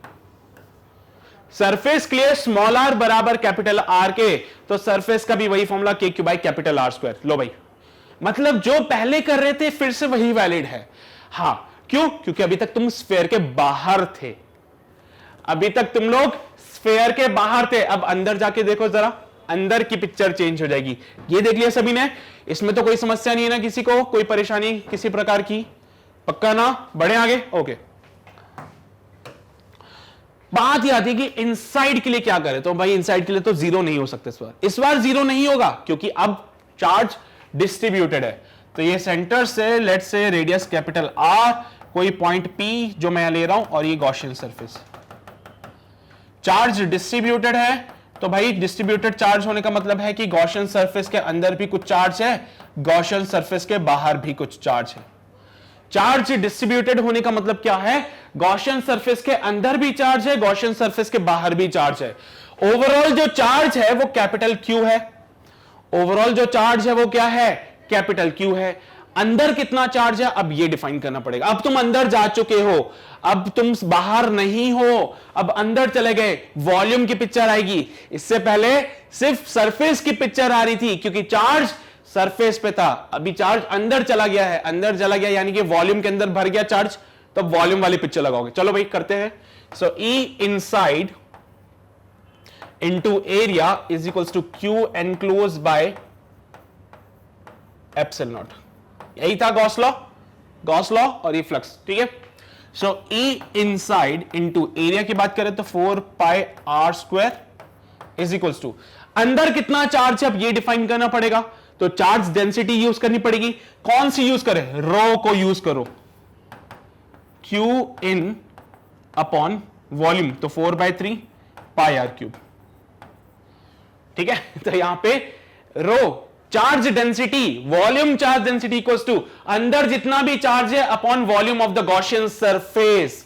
किसके लिए लगा रहा हूं मैं? गॉसियन सरफेस के लिए। तो क्यू एनक्लोज की जगह लिखेंगे rho into 4/3 pi r cube upon epsilon nought. तो 4 पाई से 4 पाई मर जाएगा, आर स्क्वायर से ये आर एक टाइम कैंसिल आउट हो जाएगा। सो ई इनसाइड क्या बनता है? रो आर बाय 3 एप्सिलॉन नॉट। क्या ये बन रही है वैल्यू? देख लो। हां सर, अगर क्वेश्चन में सपोज करो चार्ज डेंसिटी गिवन नहीं है, क्वेश्चन में कैपिटल आर गिवन है और क्वेश्चन में कैपिटल क्यू गिवन है, तो क्या करोगे? तो भाई रो की जगह क्या लिखोगे फिर तुम लोग? देखो रो क्या होता है? Charge upon volume. रो क्या होता है? Charge upon volume, charge upon volume. तो एक काम करते हो, देखो गॉसियन सरफेस के लिए चार्ज डेंसिटी लगाया, वही चार्ज डेंसिटी पूरे स्फीयर के लिए लगा सकते हो, क्योंकि गॉसियन सरफेस भी स्फीयर के अंदर लिया था। ये जो डेंसिटी वाली चीजें होती हैं वो मटेरियल पे डिपेंड करती है, उनको और चीजों से मतलब नहीं है। गॉसियन सरफेस स्फीयर के अंदर लिया था, मतलब स्फीयर का ही पार्ट है, तो जो उसका रो था वही इसका भी रो होगा, यानी कि charge density, volume charge density दोनों का सेम है क्योंकि वो स्फीयर पे डिपेंड करता है। तो यहां पे टोटल चार्ज स्फीयर के ऊपर है कैपिटल Q, और इसका जो वॉल्यूम होगा 4/3 पाई कैपिटल R क्यूब हो जाएगा। तो यहां पे रो को डिफाइन करोगे total charge upon total volume, लिख दो यहां पे। सो Q R upon 4/3 pi capital R cube dot 3 epsilon not. 3 से 3 कैंसिल आउट हो जाएगा, सो ये बन जाएगा कितना 4 पाई एप्सिलॉन नॉट। देखो Q R upon 4 pi epsilon not into R cube, 4 pi epsilon not into R cube. अब ये बन जाएगा K Q R upon R cube. देखो हर एक चीज को डिराइव करना इंपॉर्टेंट है क्योंकि पूछ सकता है भाई। देखो यार क्या होता है ना, मेंस में तो ऐसी चीजें नहीं करेगा वो, ठीक है, लेकिन एडवांस में वो डेरिवेशन के बीच में से कुछ चीजों को चेंज कर देता है और उसके बाद तुमसे एक्सपेक्टेशन सकता है कि तुम उसको सॉल्व करो। फिर तो हमें ना सिर्फ मेंस तक लिमिटेड नहीं रहना, हम और आगे जाना चाहते हैं, हम एडवांस तक जाना चाहते हैं। तो एडवांस के पॉइंट ऑफ व्यू से ही मैं तुम्हें सारी चीजें कवर करा रहा हूं, और डेरिवेशन सही में यहां पे इंपॉर्टेंट आ जाएगा। फिर मेंस में तो फिर भी तुम्हें फॉर्मूला से रिलेटेड चीजों को पूछेगा, कॉन्सेप्चुअल चीजें पूछेगा। एडवांस में तो कुछ भी पूछ सकता है, उसकी मर्जी है पूरी, है ना। तो भाई वहां पे तो कुछ कह नहीं सकते, पेपर का पैटर्न क्या होता है वो भी वही डिसाइड करते हैं, उनकी जो मर्जी पड़ती है उसके हिसाब से करते रहते बैठ के। तो हमें अपनी तैयारी पूरी रखनी है, इसलिए मैं सारी चीजें कवर करवा रहा हूं। फॉर्मूला चाहो तो नोट कर लो, ये फॉर्मूला वाली बातें सिर्फ तुम्हारे जेईई मेंस तक सीमित है। एडवांस के लिए तो सब कुछ पता होना चाहिए, मतलब पूरा पूरा जानकारी होनी चाहिए कि क्या क्या हो रहा है यहां पे। तो ये है भाई पूरी पिक्चर इनसाइड की। पहले के केस में इनसाइड में इलेक्ट्रिक फील्ड 0, अभी के केस में इनसाइड में या तो rho R by 3 epsilon not या फिर K Q small r by R cube. ध्यान रखना ये बात, फटाफट से नोट करो फिर हम आगे बढ़ते हैं। जल्दी से, मैं साइड में हो गया हूं, जल्दी नोट करो फटाफट से। चलो भाई तो आगे बढ़े। अब इसका भी मैं ग्राफ पूछूं तो फिर क्या बोलोगे? अगर E वर्सेस R का ग्राफ बनाना है तो क्या करोगे? यार यहां पे तो इनसाइड वाला 0 नहीं हुआ था ना, बल्कि इनसाइड वाला जो था वो प्रोपोर्शनल टू R हो गया। क्या बोले? E इनसाइड जो है वो प्रोपोर्शनल टू R हो गया। पहले वाले केस में क्या था? 0 था, तो उसका कोई रोल नहीं था, ऐसा प्रोपोर्शनल टू R हो गया है। और फिर उसके बाद में E आउटसाइड जो होगा वो इनवर्सली प्रोपोर्शनल टू आउट्स है ना, R स्क्वायर है ना। सेम पिक्चर चल रही थी, आउटसाइड और सरफेस के लिए जैसा पहले चल रहा था वही चलेगा, और इनसाइड के लिए पिक्चर चेंज हो चुकी है। सो ग्राफ कैसा बनेगा इसका? फिर इनसाइड के लिए तो ऐसे बनाएंगे, फिर ये वाला पॉइंट जहां पे सरफेस आ गया यानी कि small r equals to capital R वाला, और उसके आगे फिर ऐसे inversely proportional to R right, और E in proportional to R। ठीक है, तो ये बनेगा भाई ग्राफ इस केस में। हाँ, अगर तुम चाहो तो वेक्टर फॉर्म में बनाओगे तो वेक्टर फॉर्म में डायरेक्शन उल्टी हो जाती है। देखो यार, इलेक्ट्रिक फील्ड और आर वेक्टर की जो डायरेक्शन की बात करें तो डिपेंडिंग ऑन कि चार्ज कैसा वाला है, पहली बात तो ठीक है। और उसके बाद फिर अगर जो डायरेक्शन होगी, सपोज करो किसी केस में इलेक्ट्रिक फील्ड नेगेटिव आता है तो ये पूरी पिक्चर नेगेटिव साइड बना देना। मैं सिर्फ मैग्नीट्यूड को कंसीडर करके ग्राफ बनाने की कोशिश कर रहा हूं, डायरेक्शन आ जाएगी तो पिक्चर अलग हो जाएगी फिर उस केस में। ठीक है, तो ये बनता है graph E for this electric field versus R। R क्या था? वो डिस्टेंस, उस पर्टिकुलर पॉइंट का डिस्टेंस। ठीक है, एनीवेज तो ये भाई हमारा था स्फीयर के लिए, जिसमें हमने सारे टाइप के स्फीयर कवर अप कर लिए। इसके बाद कुछ और केसेस आते हैं हमारे पास में, जैसे कि स्फीयर के अलावा शीट आ गई, तो क्या करोगे भाई? अब सपोज करो एक इनफाइनाइट शीट ऑफ चार्ज है, तो क्या करेंगे? अब यार ये शीट के लिए गॉसियन सरफेस कैसे लेंगे? तो देखो भाई, शीट के लिए गॉसियन सरफेस लेते एक सिलेंड्रिकल को। क्यों सर, ऐसा क्यों किया?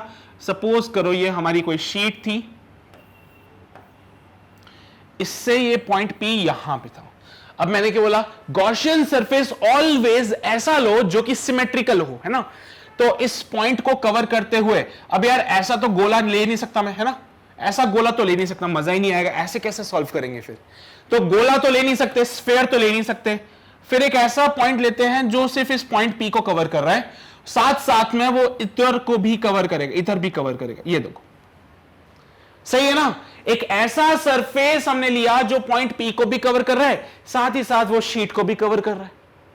अच्छा तुम चाहते एक स्फेयर, नहीं नहीं सर ये मजा नहीं आ रहा, इसमें मजा नहीं आ रहा है, स्फेयर ले लो, स्फेयर, स्फेयर में मजा आएगा देखना भी। लो भाई, उसने तो सिर्फ पॉइंट को कवर किया, हमें ऐसा गॉसियन सरफेस चाहिए जो कि इसको कवर करे और पॉइंट पी से पास हो जाए, तो ऐसा बना लो फिर। नहीं नहीं नहीं मजा नहीं आया, कुछ इनफाइनाइट शीट है, नहीं नहीं ऐसे तो फिर चार्ज ले ही नहीं पाओगे ना, है ना। देखो हमने क्या बोला था, जब भी गॉस लॉ लोगे तो integration of E dot D A आता था, है ना। जब भी गॉस लॉ सॉल्व करते हो तो ई डॉट डी आता है। हम ऐसा कुछ सरफेस लें जिससे कि इंटीग्रेशन करना आसान हो, यानी कि सरफेस पे इलेक्ट्रिक फील्ड यूनिफॉर्म रहनी चाहिए, सेम वैल्यूज वाली रहनी चाहिए, तो ऐसा गॉसियन सरफेस है ना। तो ये बहुत सोच विचार किया उन्होंने, सोच विचार करने के बाद में ये वाला गॉसियन सरफेस उनको बड़ा प्यारा लगा, उन्होंने बोला यार ये वाला गॉसियन सरफेस ले लेते, ठीक है। तो भैया यहां से क्या हुआ, इलेक्ट्रिक फील्ड की बात करें तो देख लो भाई, इलेक्ट्रिक फील्ड सब जगह से निकलेगी बढ़िया इक्वल डिस्टेंस पे निकल रही है, इक्वल डिस्टेंस पे। हाँ तो इलेक्ट्रिक फील्ड जो है वो निकल रही है बढ़िया इक्वल सेपरेशन पे है, तो सेम वैल्यू रखेगा इलेक्ट्रिक फील्ड भी, मतलब बात तो सही है इसकी। ऐसा वाला गॉसियन सरफेस ले सकते हैं हम लोग, क्योंकि ये पॉजिटिवली चार्ज होंगे अगर, तो इलेक्ट्रिक फील्ड जो होगी वो इनसे बाहर जाएगी, तो इलेक्ट्रिक फील्ड बाहर जा रही है, तो देखो भाई हाँ भाई सही है। गॉसियन सरफेस ये देखो ये वाला था गॉसियन सरफेस, इस गॉसियन सरफेस पे इलेक्ट्रिक फील्ड सेम वैल्यू दे रहा था, हम भी तो यही चाहते हैं, तो हमने गॉसियन सरफेस ले लिया और बढ़िया हमारी पिक्चर बन गई मस्त वाली। अब यार यहां पे दो केस बनता है, एक आता है कंडक्टिंग शीट और एक आता है नॉन कंडक्टिंग शीट। पता नहीं कहां लेके जा रहे हो आज आप, है ना। एक होता है कंडक्टिंग शीट, एक होता है नॉन कंडक्टिंग शीट। जब भी मैं बात करूंगा कंडक्टिंग शीट की, तो उसके लिए वैल्यू में थोड़ा सा डिफरेंस आएगा, क्योंकि कंडक्टिंग शीट के केस में शीट पतली सी होती है ना, बहुत पतली सी होती है, वो तो बस तुम्हें दिखाने के लिए थोड़ा मोटा बना रहा हूं इसको मैं, शीट पतली होती है बहुत, वो तो बस तुम्हें दिखाने के लिए थोड़ा सा मोटा बना रहा हूं मैं इसको। तो कंडक्टिंग होगा तो चार्ज सारा सरफेस पे रहेगा, कंडक्टिंग के केस में चार्ज सारा सरफेस पे, तो जो भी चार्ज तुमने यहां पे दिया वो सारा सरफेस पे आ गया, जो भी चार्ज तुमने यहां पे दिया वो इधर वाली सरफेस पे आ गया, तो इधर की वजह से इलेक्ट्रिक फील्ड इधर बन गई E। सो E इंटू इसका area is equal to Q enclosed upon epsilon not. ठीक है, समझ लो ना बात को। ये किसकी बात कर रहा हूं, कंडक्टिंग शीट, किसकी बात हो रही है यहां पे, कंडक्टिंग शीट की। अब ध्यान से सुनना, ध्यान से सुनना, देखो मैं वेरिएशन बताता हूं, तुम बोलोगे ये क्या लिखा है, आर में, यहां पे भी आर पहले ये देख लो, ए इंटू यहां पे एरिया देखो इतने से पार्ट का क्या होगा एरिया, ये यहां पे एरिया अगर बात करें तो एरिया कौन सा लेंगे, ये वाला, इसका जो एरिया, अरे इतने से पार्ट में जो एरिया चार्जेस है उसकी बात करें, यहां पे गॉसियन सरफेस लिया था ना ये, तो इसका एरिया पुट करना पड़ेगा ना। हाँ यार एरिया तो पुट करना पड़ेगा, तो ये वाला डिस्टेंस इसका 2 pi r into x, 2 pi r into ये इसका एल मान ले, तो मैं कर लो ऐसा, 2 pi r into L, are इसका रेडियस हो जाएगा स्मॉल आर और एल इसका सेपरेशन हो जाएगा, कर सकते हैं ना ऐसा। तो 2 पाई आर इंटू एल कर दिया, इज इक्वल टू, इसके अंदर कितना चार्ज है, इस गॉसियन सरफेस के अंदर कितना चार्ज है मुझे वो बताओ। यहां पे आप बात करो तो सरफेस की बात करते हैं ना, तो सरफेस के लिए पुट करेंगे सिग्मा इंटू एरिया, एरिया कितना है इसका, pi are square, pi are square.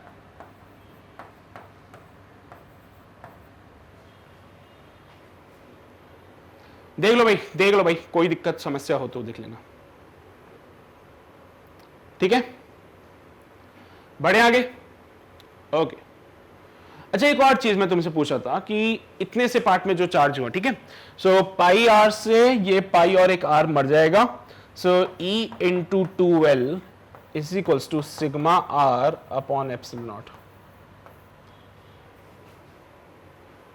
सही है, फाइन।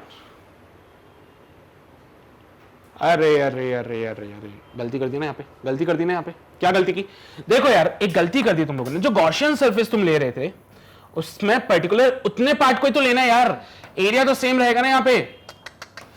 अरे अरे अरे अरे अरे देवा रे देवा क्या हो गया है, एनीवेज कोई बात नहीं।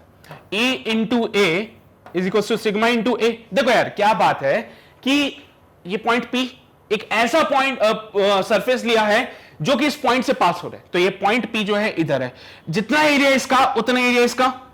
हाँ हाँ हाँ हाँ हाँ सही बात है, सही बात है, जितना एरिया उसका तो पूरा मिट गया।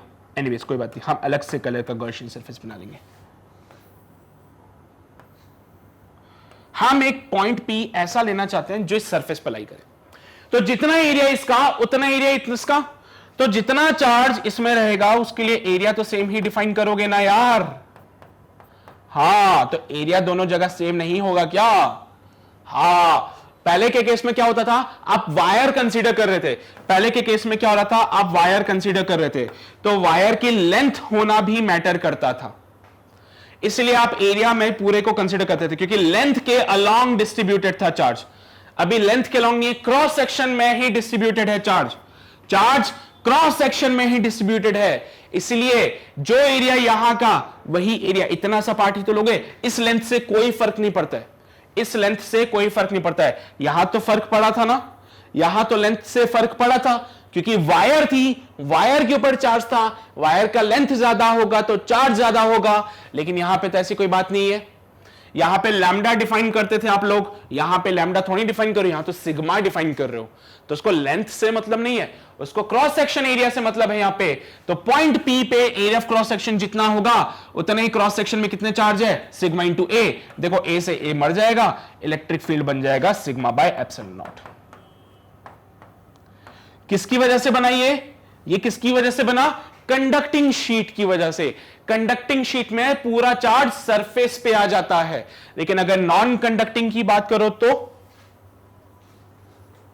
देखो थोड़ा अंदर की बातें हैं ये, है ना। हाँ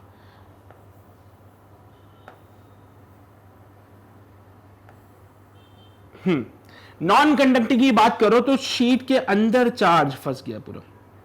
थोड़ा सा इसको मोटा बना लेते हैं ना, ताकि तुम्हें थोड़ा सा समझ आ जाए। अब क्या होगा, अब क्या होगा, ध्यान से देखना, चार्ज जो है वो पूरे इसके अंदर जा चुका है, एंड इन दिस केस यहां पे क्या होगा, इलेक्ट्रिक फील्ड दोनों तरफ बनेगी।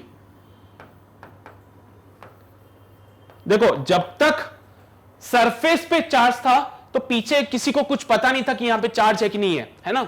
जब तक सरफेस पे चार्ज था किसी को कुछ पता नहीं था, शीट है हमारे पास में, ठीक है। अब देखो यहां पे चार्ज दे दिया, इधर चार्ज दे दिया, तो इधर वाले को कोई मतलब ही नहीं उससे, बोलता इधर का चार्ज है, इधर इलेक्ट्रिक फील्ड बना लेगा।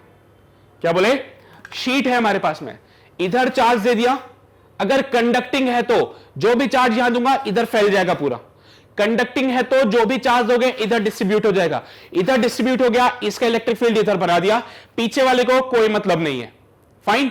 लेकिन अगर नॉन कंडक्टिंग है, नॉन कंडक्टिंग के केस में चार्ज पूरा अंदर भर गया है।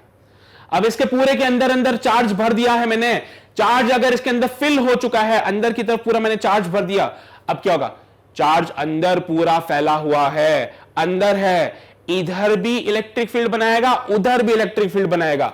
ऑल्दो मैं बात कर रहा हूं शीट की, तो शीट के लिए हम पेपर को यूज करते हैं, बेसिकली शीट डिफाइन करने के लिए हम पेपर का यूज करते हैं। ये तो फिर भी थोड़ा सा मोटी है, पेपर की बात कर रहा हूं मैं। तो अगर ये कंडक्टिंग शीट है तो चार्ज एक तरफ रहेगा, and if it is a non conducting sheet तो यहां पे डिस्ट्रीब्यूट हो जाता है। देखा ये वाली पिक्चर थोड़ा सा अलग सी है, ठीक है, तो ध्यान रखना। जनरली हम इसी को ही डील करते हैं, जनरली जो आप डील करोगे नॉन कंडक्टिंग का ही लोगे, जैसे यहां पे भी नॉन कंडक्टिंग शीट को लेके सॉल्व करा गया है।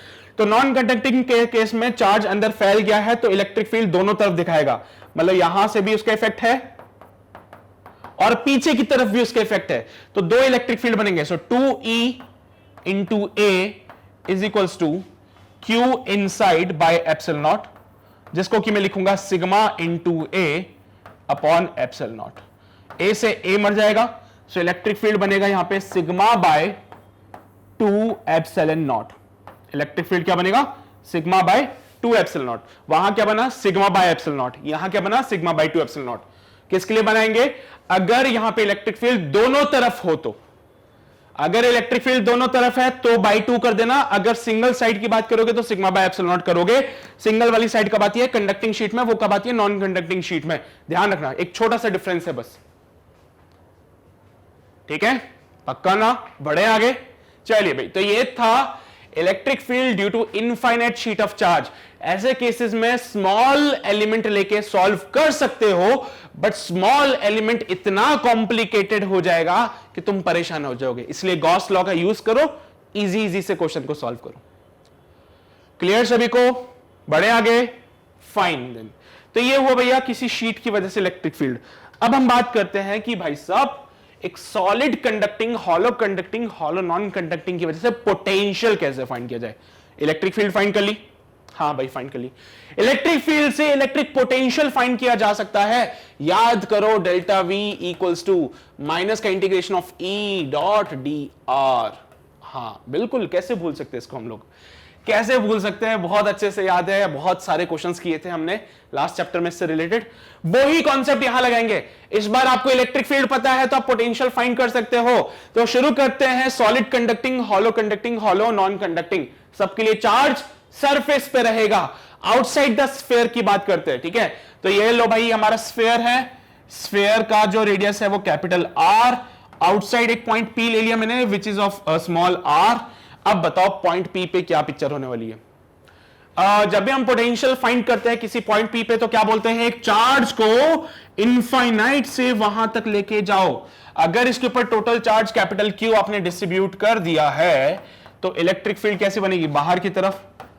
इलेक्ट्रिक फील्ड कैसे बनेगी? बाहर की तरफ। और इलेक्ट्रिक फील्ड क्या चाहती है? इलेक्ट्रिक फील्ड चाहती है कि भाई साहब ये जो चार्ज लेके आ रहे हो आप इनफाइनाइट से, इलेक्ट्रिक फील्ड इसको क्या चाहती है? दूर भेजना चाहती है। इलेक्ट्रिक फील्ड क्या चाहती है? कि ये चार्ज दूर चला जाए इसकी नजरों से, लेकिन तुम क्या कर रहे हो? उसको पास लेके आ रहे हो। तो क्या लिखोगे?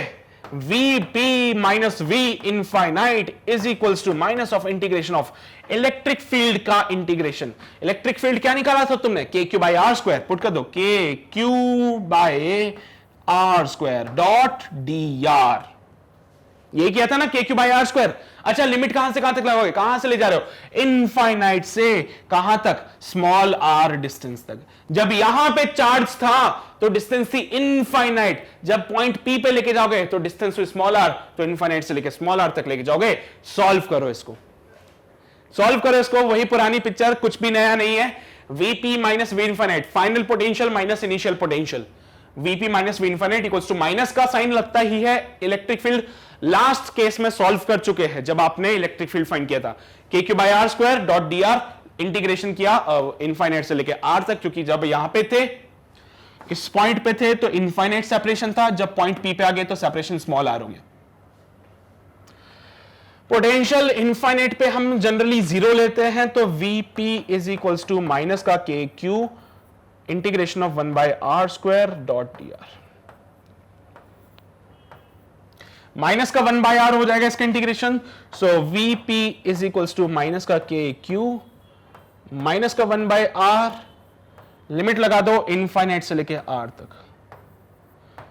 सॉल्व करो, माइनस का KQ,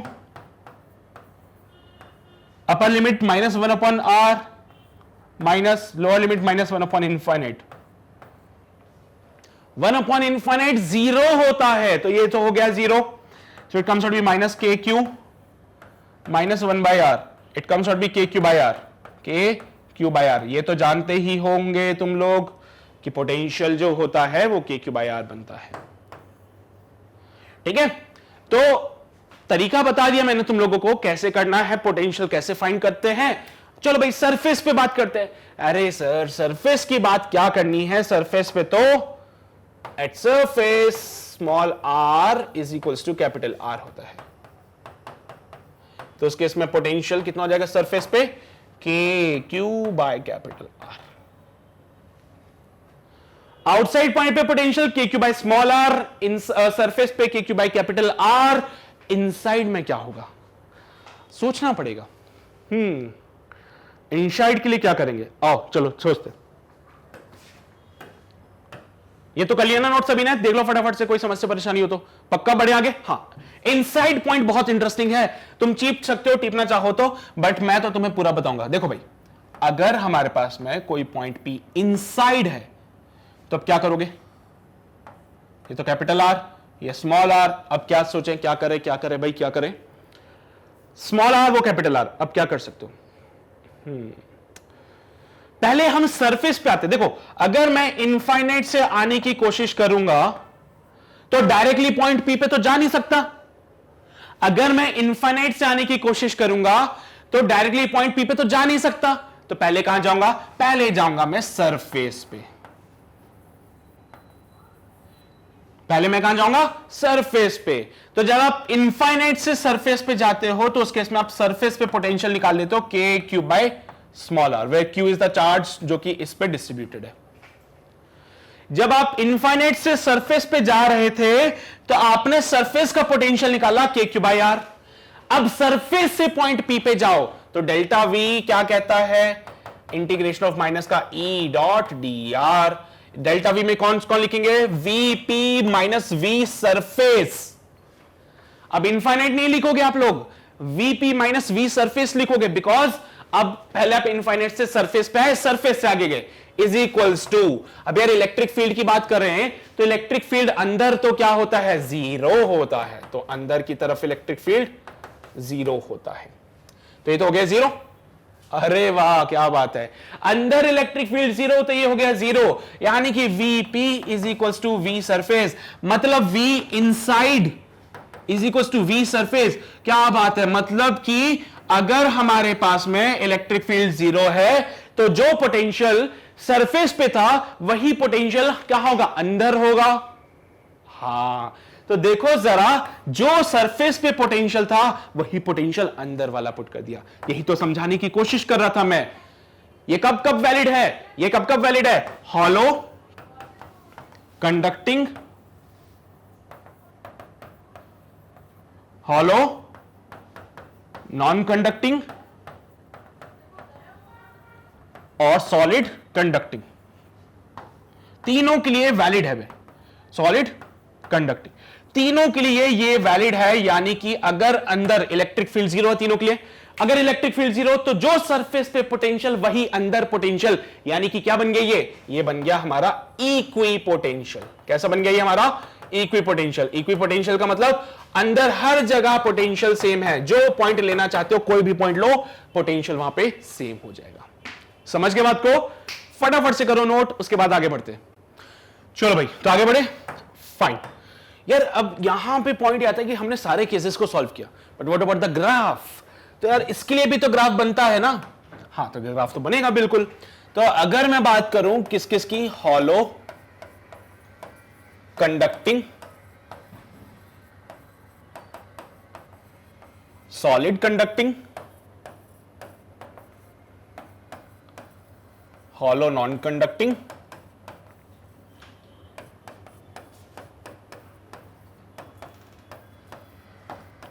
तो इनके लिए पोटेंशियल वर्सेस आर का ग्राफ कैसे बनाऊं, पोटेंशियल वर्सेस आर का ग्राफ कैसे बनाएंगे इस केस में, ये आर ये पोटेंशियल।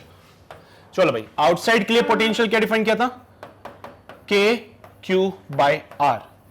सरफेस के लिए पोटेंशियल क्या डिफाइन किया था, के क्यू बाय कैपिटल आर।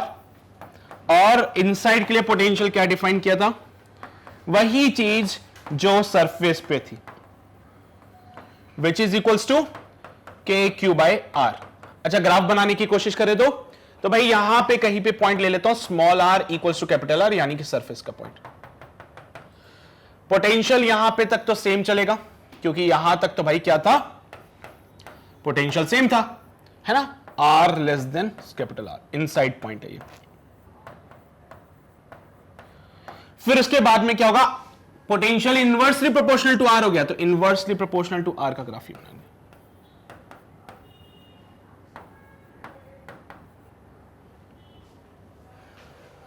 ठीक है, अंदर का पॉइंट जो सरफेस पे पोटेंशियल वही पॉइंट इनसाइड में, जो आउटसाइड वाला था वो इनवर्सली प्रोपोर्शनल टू आर हो गया, तो ये ग्राफ बन गया पोटेंशियल वर्सेस आर का। क्लियर रहेगी बातें, क्लियर रहेगी बातें।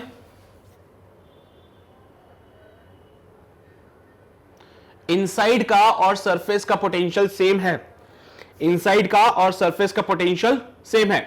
देखो भाई कांस्टेंट क्यों रख रहा हूं, क्योंकि आर क्या है, रेडियस है, स्फेयर का रेडियस कांस्टेंट होता है वो, इसलिए पोटेंशियल कांस्टेंट है। लेकिन स्मॉल आर अपनी वैल्यू चेंज कर सकता है, इसलिए स्मॉल आर के लिए इनवर्सली प्रोपोर्शनल वाला ग्राफ बनेगा। ठीक है, इन तीनों के लिए यही ग्राफ बनेगा और यही रिलेशंस वैलिड रहेंगे। हां, पिक्चर चेंज होगी जब आपके पास में आएगा solid non conducting. Solid non conducting में क्या होता है, पूरा का पूरा चार्ज स्फीयर पे डिस्ट्रीब्यूट फिलअप हो जाता है। ठीक है, चलो उस केस के बारे में चर्चा करते हैं। कहां गया, हाँ ठीक है, तो आते हैं अगले केस पे। हमारे 3 केस यहां पे क्लियर हो गए। Solid non conducting sphere, solid non conducting sphere. अब इस केस में क्या होगा, चार्ज पूरा का पूरा डिस्ट्रीब्यूट हो जाएगा इसके अंदर, चार्ज पूरा का पूरा डिस्ट्रीब्यूट हो जाएगा इसके अंदर। चलो भाई, चार्ज डिस्ट्रीब्यूटेड, नाउ बाहर वाला पॉइंट सेम रहेगा, बाहर वाला पॉइंट सेम रहेगा। तो अभी भी अगर मैं V आउट निकालूं तो वही फॉर्मूला के क्यू बाय स्मॉल आर। अभी भी मैं अगर V सरफेस निकालूं तो वही फॉर्मूला के Q by capital R. But यहां पे V इनसाइड कुछ और पिक्चर देगा, यहां पे V इनसाइड की पिक्चर कुछ और होगी। ठीक है, देख लेना, वही तरीका है के क्यू बाय आर, जैसे पहले किया था आज भी वही बात है। इनसाइड की पिक्चर चेंज हो जाएगी यहां पे। अब इनसाइड की पिक्चर कैसे निकालें, ठीक है, तो मान लीजिए यहां पे से सेंटर से ये तो कैपिटल आर हो गया, ये यहां पे कोई point P small r distance पे है। ठीक है, अब क्या होगा, किसी भी चार्ज को इनफाइनाइट से लेके जाओगे तो पहले तो वो सरफेस पे पहुंचेगा, फिर सरफेस से वो आर पॉइंट P तक पहुंचेगा, है ना। तो पहले तो सरफेस से पहुंचेगा पॉइंट P तक, तो यहां पे delta V equals to minus का integration of E dot D R. सही है, हाँ। अब यहां पे क्या लिखोगे, डेल्टा V को Vp माइनस V सरफेस, क्योंकि इनफाइनाइट से सरफेस पे गए पहले आप लोग, फिर सरफेस से पॉइंट P पे गए। ठीक है, अगर कोई बंदा बाहर से आता है तो पहले तुम्हारे गेट घर के दरवाजे पे आता है, उसके बाद वो घर के अंदर आ पाता है। ठीक है, तो ऐसा तो नहीं होता ना कि कोई बंदा बाहर से आया तो सीधा तुम्हारे घर के अंदर घुस गया, नहीं ना। वो क्या करेगा, पहले तो सरफेस पे यानी कि तुम्हारे घर के दरवाजे पे आएगा, नॉक करेगा, उसके बाद वो अंदर आएगा। ऐसा नहीं होता ना कि वो सीधा अंदर चला गया। हाँ, तो यहां पे भी चार्ज क्या हुआ, पहले सरफेस पे आया, जिससे कि हमने सरफेस का पोटेंशियल फाइंड किया, उसके बाद वो अंदर जाएगा, जिससे कि हम P पॉइंट का पोटेंशियल फाइंड कर पाएंगे। तो Vp minus Vs equals to minus का integration of E dot D R. So Vp minus surface के लिए K Q by capital R is equals to minus का इंटीग्रेशन ऑफ इलेक्ट्रिक फील्ड कितनी निकाली थी हमने इनसाइड के लिए, याद नहीं है ना सर, भूल गए ना, चलो कोई बात नहीं। E dot D R, limits लगा दो इनफाइनाइट से स्मॉल आर तक। अब यार इलेक्ट्रिक फील्ड पता होगा तो पुट करना पड़ेगा। यहां पे क्या था, 3 एप्सिलॉन सिग्मा बाय, ऐसे ही था ना, 3 सिग्मा बाय आर वाला। आ जाओ, दिखा देता हूं तुम लोगों को, आ जाओ भाई, आ जाओ। सो यहां पे फॉर्मूला जो बनता है, वैसे तो पूरी पिक्चर ये बनती है, ठीक है, बट उसके लिए इलेक्ट्रिक फील्ड का पता होना जरूरी है। सो बस मुझे तो तुम्हें क्या अल्टीमेटली कॉन्सेप्ट बताना है। ठीक है, अल्टीमेटली मैं चाहता हूं कि तुम लोगों को बस कॉन्सेप्ट पता चले, उसके अलावा तो तुम लोग खुद से कर लोगे सब कुछ। ठीक है, उसके अलावा तो सब कुछ जो होगा वो तुम लोग खुद से कर लोगे, बस एक कॉन्सेप्ट पता चल जाए, उसके बाद कोई दिक्कत वाली बात नहीं है। ठीक है, वैसे तो सॉल्व करोगे, बड़ा लंबा चौड़ा सा मेथड आएगा, बट याद करना पड़ेगा। ठीक है, so this is the thing. अरे नहीं है भरोसा तुम लोगों को।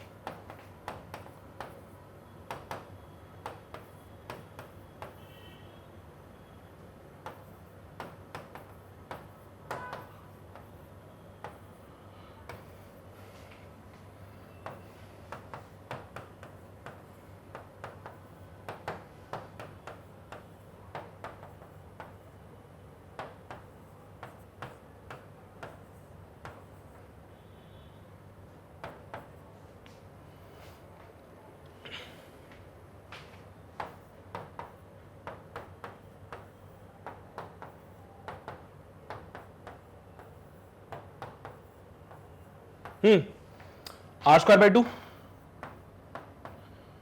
R square by 2 K cube R by R cube, K cube R by R cube. ठीक है, माइनस,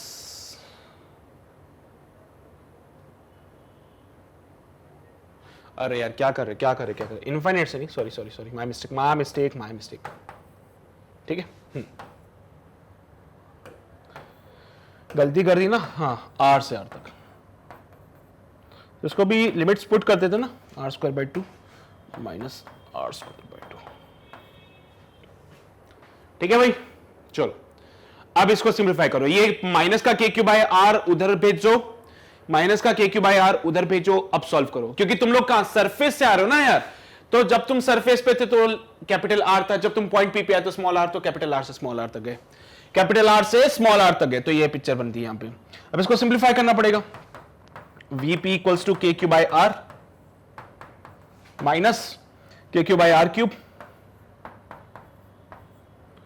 और ये हो जाएगा स्मॉल r² माइनस r²/2, ये लो भाई, ठीक है। अब यार देखो इसमें से k³r कॉमन लेना पड़ेगा, पूरा सॉल्व करना पड़ेगा, उसके बाद जाके तुम्हें तुम्हारी वैल्यूज मिलने वाली है। इस पूरे को सॉल्व करो, then you will get this result, ठीक है। मुझे पता है तुम्हें मेरे पे भरोसा नहीं था, इसलिए मैंने इलेक्ट्रिक फील्ड का फॉर्मूला पुट किया, उसके बाद इसको सिंप्लीफाई किया। हाँ, लिमिट्स में ध्यान रखना कि जब तुम आ रहे हो अब इनफाइनाइट से नहीं आ रहे हो, लिमिट्स का ध्यान रखना कि अब तुम इनफाइनाइट से नहीं आ रहे हो, तुम आ रहे हो सरफेस से पॉइंट P तक। तुम कहां से कहां तक आ रहे हो? सरफेस से पॉइंट P तक, है ना। तो इस चीज का ध्यान रखो, लिमिट जो होगी वो r से होगी। क्या इससे पहले वाले में हमने इनफाइनाइट लगाया था? क्या लगाया होगा तो भाई उसको करेक्ट करना, कैपिटल R पुट करना, ठीक है। लगाया होगा तो उसको करेक्ट करना, कैपिटल R पुट करना। वो इनफाइनाइट नहीं है, इनफाइनाइट से तो सरफेस तक गए, फिर आगे की पिक्चर सरफेस से चालू हुई है, तो हम सरफेस से आगे की बातें कर रहे हैं यहां पे, तो ये कैपिटल R से लेकर स्मॉल r तक की लिमिट लगेगी। अगर आप इनफाइनाइट से डायरेक्टली पॉइंट P तक जाते तो लिमिट लगती इनफाइनाइट से R तक, लेकिन आप पहले सरफेस पे गए, सरफेस के बाद पॉइंट P पे गए, तो सरफेस और पॉइंट P का ही लिमिट पुट करोगे। सरफेस पे distance capital R, point P पे डिस्टेंस स्मॉल r, तो कैपिटल R से लेकर स्मॉल r तक की लिमिट लगाइए। ध्यान रहेगी बातें, ये फॉर्मूला या फिर ये फॉर्मूला, k³r कॉमन ले लीजिए, तो यहां पे बनेगा 1 माइनस 1/r², और ये बन जाएगा r², है ना। ये माइनस का साइन हटा देना, वहां क्यों r² माइनस कैपिटल माइनस का स्मॉल r² हो जाएगा, ठीक है। तो इसको सिंप्लीफाई करना पड़ेगा। आई नो तुम लोग कर सकते हो, ठीक है, नॉट अ बिग डील। हाँ, आपके लिए तो बड़ी बात थोड़ी है। अरे यार, स्मॉल r छोटा है ना कैपिटल R से, तो ये माइनस देगा, तो माइनस माइनस प्लस कर देना। मैं कर दूं इसको भी सोल्व? कर लो यार, कर लो, ऐसा मत करो तुम लोग। सो ये बनता है भैया पोटेंशियल इनसाइड द क्या, नॉन कंडक्टिंग क्या, शेल। अरे सॉलिड नॉन कंडक्टिंग स्फीयर के केस में, ठीक है। सॉलिड इसलिए बोल रहे हैं क्योंकि इस बार पूरे के अंदर फैल चुका है। अगर हॉलो बोलता तो वो सरफेस पे रहता, ध्यान रखना। सॉलिड है मतलब पूरा डिस्ट्रीब्यूट हो गया, हॉलो होता तो सिर्फ सरफेस पे होता। तो ये कुछ पॉइंट्स हैं जो हमारे लिए इंपॉर्टेंट है, नोट कर लीजिएगा, ठीक है। चलिए, तो ये बन गई पिक्चर हमारी कंप्लीट। अब यहां पे देख लो, Vp जो है वो प्रोपोर्शनल है r² के, Vp जो है वो प्रोपोर्शनल है r² के, तो इसका ग्राफ कुछ अलग टाइप का बनता है, ठीक है। तो यहां पे देखो पिक्चर वही है, पहले आपने वो स्ट्रेट लाइन बनाई थी, इस बार वो r² है पहले से, इस बार वो पहले से r² है, तो ऊपर से गिराओगे फिर नीचे गिराओगे उसको ग्राफ को, ठीक है। तो इसको नोट कर लेना फटाफट से और देख लो कोई समस्या परेशानी है तो नहीं, ठीक है। तो यहां पे पोटेंशियल जो है वो प्रोपोर्शनल है r² के, तो जो पहले ग्राफ में आप बनाते थे ऐसे, इस बार वो ऐसे ग्राफ नहीं बन के वो ऐसे बनेगा कि भाई ठीक है, ये हमारा r इक्वल्स टू r वाला पॉइंट, आगे की पिक्चर तो ऐसे चलेगी, लेकिन यहां पे कुछ ऐसे बनेगा। पहले भी इनवर्स प्रोपोर्शनल टू r² है, लेकिन माइनस का है ना, तो माइनस का इनवर्सली प्रोपोर्शनल टू r², फिर inversely proportional to r, inversely proportional to r², inversely proportional to r, ठीक है। चलो, पोटेंशियल कहीं जीरो था, कहीं पे भी जीरो नहीं था। हाँ, इधर देखा जाए तो किसी डिस्टेंस पे पोटेंशियल की वैल्यू ज्यादा होगी, तो ऑब्वियस बात है भाई, इस बार सेंटर पे पोटेंशियल तो जीरो होने वाला नहीं है, ना ही पोटेंशियल डिफरेंस जीरो होने वाला है। हाँ, कहीं दूर दराज के इलाके से आते तो पोटेंशियल जीरो हो जाता, लेकिन नहीं, यहाँ पे तो अंदर पोटेंशियल जीरो नहीं है, अंदर जो है पोटेंशियल की कुछ वैल्यू है, इसलिए देखो यहाँ पे पोटेंशियल की कुछ वैल्यू होगी। तो ऐसा कुछ ग्राफ बनेगा इसका, देख लेने को, ठीक है। So this is the all about the potential, और इसके बाद देख लेते हैं फटाफट से कुछ और बचा है तो ठीक है, नहीं तो फिर हम आएंगे क्वेश्चन पे। अब क्वेश्चन वाला पार्ट इंपॉर्टेंट है ना हमारे लिए, यस। एक रैंडम की चीजें जो पूछ सकता है वो तुम लोगों से, उसके बारे में बता देता हूं, ठीक है। सपोज करो कॉन्सेंट्रिक स्फेरिकल मेटल शेल दे दे, शेल हॉलो होता है, ध्यान रखना शेल कैसा होता है, हॉलो होता है। तो अगर आपको कॉन्सेंट्रिक मेटल शेल दे दे, उस केस में पोटेंशियल कैसे डिफाइन करोगे? तो शेल ए, शेल बी, अंदर वाले का रेडियस आर ए, बाहर वाले का रेडियस आर बी, अंदर वाले का चार्ज क्यू ए, बाहर वाले का charge Q B. Now the picture says कि अगर आपको पोटेंशियल फाइंड करना है on the surface of A, तो किस किस की वजह से होगा? एक तो ए का जो खुद का चार्ज है क्यू ए, उसकी वजह से पोटेंशियल आएगा, और बी पे जो चार्ज क्यू बी है उसकी वजह से पोटेंशियल आएगा। सो पोटेंशियल किस किस की वजह से है? ए की वजह से पोटेंशियल है और बी की वजह से पोटेंशियल है। कैसे लिखोगे? So potential on the surface of A is equals to potential on A because of Q A plus potential on A because of Q B. Q A की वजह से के क्यू ए अपॉन इसका separation कितना है? R A plus Q B के लिए वो अंदर है, क्यू बी के लिए ए वाला अंदर है, और इनसाइड के लिए, शेल में इनसाइड के लिए फॉर्मूला जो सरफेस का था वही लगा देंगे। देख लो भाई, के Q A by R A, खुद का चार्ज जो था उसकी वजह से पोटेंशियल आया, बाहर वाले चार्ज की वजह से भी पोटेंशियल आया। अब क्योंकि शेल है तो बाहर वाले का जो पोटेंशियल अंदर होगा वो कितना होता है? सरफेस के जितना। बाहर वाले का शेल के लिए इनसाइड पोटेंशियल कितना होगा? बाहर वाले के लिए इनसाइड पोटेंशियल कितना? जो सरफेस पे होता है। तो K Q B by R B, that's it. अच्छा मैं तुमसे पूछूं वी बी बता दो, तो क्या लिखोगे? पोटेंशियल क्यू ए की वजह से भी आएगा और क्यू बी की वजह से भी आएगा। ए की वजह से क्या बनेगा? K Q A upon R B plus A के लिए बी वाला बाहर है, ए के लिए बी वाला बाहर है, बाहर के लिए फॉर्मूला के Q A by R B, जो भी डिस्टेंस होगा सेंटर से, आर बी है ना, आर बी प्लस बी वाले का खुद की वजह से तो K Q B by R B. लो भाई ऐसे करके डिफाइन करना है आपको, कर लोगे ना तुम लोग, ऐसी चीजें आएगी तो। हाँ मैं कुछ बेसिक सी चीजें बता दूंगा इसमें और भी क्या क्या होती हैं। ये कॉन्सेंट्रिक शेल की पिक्चर हुई। कॉन्सेंट्रिक शेल में अगर पोटेंशियल पूछेगा तो ऐसे डिफाइन करोगे। अपार्ट फ्रॉम दिस और क्या चीजें आती हैं?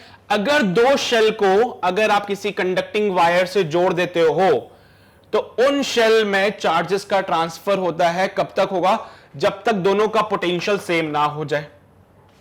अगर ए को बी से आपने एक कंडक्टिंग वायर से जोड़ दिया है तो चार्जेस का फ्लो होता रहेगा। कब तक होगा? जब तक ए का और बी का पोटेंशियल सेम ना हो जाए। चार्जेस का फ्लो कैसे होगा? हायर पोटेंशियल से लोअर पोटेंशियल। तो मान लीजिए इनिशियली ए हमारा हायर पोटेंशियल पे था और बी हमारा लोअर पोटेंशियल पे था, तो जो भी चार्जेस थे वो ए से बी में फ्लो होते जाएंगे। और चार्जेस का फ्लो कब तक होता जाएगा? जब तक दोनों का पोटेंशियल सेम ना हो जाए। तो अगर क्वेश्चन में दो कंडक्टर्स को मेटल वायर से जोड़ दिया है तो उनका पोटेंशियल सेम कर देना। अगर क्वेश्चन में आपको कहा गया कि भाई एक शेल है जिसको मैंने ग्राउंडिंग किया है, अगर किसी का अर्थिंग कर देते हो या ग्राउंडिंग कर देते हो तो उसका जो पोटेंशियल होगा वो जीरो कर देना। बेसिक सी बातें हैं, ध्यान रखना, बस क्वेश्चन सॉल्व हो जाएगा। अगर कोई कंडक्टर है जिसका ग्राउंडिंग कर दिया, अर्थिंग कर दिया या फिर ग्राउंडिंग बोल लो, ठीक है, तो उसका पोटेंशियल जीरो हो जाता है। कनेक्ट करोगे तो इनका पोटेंशियल सेम हो जाता है। उसके अलावा ये भी नोट करना, अगर सपोज करो कि ग्राउंडिंग हो गया, ये हो गया, हाँ, इसके अलावा शेल में कोई पिक्चर आती क्या? नहीं। हाँ, ये कोई शेल है, कोई स्फेयर है, स्फेयर के अंदर कोई वो है कैविटी यानी छेद है। इस कैविटी के अंदर अगर कोई क्यू चार्ज रख दिया जाए तो फिर क्या होगा? ये जो स्फेयर है इसके चार्जेस का हो जाएगा redistribution. If it is a positive charge तो सारा का सारा पॉजिटिव चार्ज चला जाएगा बाहर और सारा का सारा नेगेटिव चार्ज आ जाएगा अंदर। ठीक है, तो ध्यान रखना, अगर किसी स्फेयर के अंदर कैविटी है, कैविटी के अंदर अगर आपने कोई चार्ज रख दिया तो यहां पे सारा नेगेटिव चार्ज आ जाएगा पास में, सारा पॉजिटिव चार्ज चला जाएगा बाहर की तरफ। तो यहां पे भी चार्जेस का रीडिस्ट्रीब्यूशन होता है। मैं तुम्हें मैक्सिमम पॉसिबल केसेस बता रहा हूं जो बन सकते हैं, जिनसे क्वेश्चन आ सकते हैं। यहां से क्वेश्चन आएगा, यहां से आ सकता है, यहां से आ सकता है। कॉन्सेंट्रिक वाले मैंने बता दिए कैसे सॉल्व करते हैं। कॉन्सेंट्रिक वालों में अगर पोटेंशियल की कोई पिक्चर आएगी तो तुम आराम से बता सकते हो ना, देख लेना वो स्फीयर बाहर का है या अंदर का है, उसके हिसाब से पिक्चरों को डिफाइन कर देना।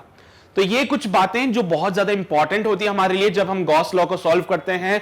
और गॉस लॉ सॉल्व करने के बाद में हम अगर पोटेंशियल फाइंड करते हैं 3D स्ट्रक्चर्स के लिए, तो इनसे रिलेटेड क्वेश्चंस बनते हैं और डेफिनेटली बनेंगे, 100% बनेंगे, बहुत इंपॉर्टेंट है हमारे लिए। तो इन चीजों को हल्के में ना लें, थोड़ा सा सीरियसली लेंगे इन चीजों को। इनसे रिलेटेड क्वेश्चंस कैसे पूछे जाते हैं और क्या प्रोसेस रहेगा एचसी वर्मा जब हम सॉल्व करेंगे, तो ऑटोमेटिकली सारी चीजें क्लियर हो जाएगी।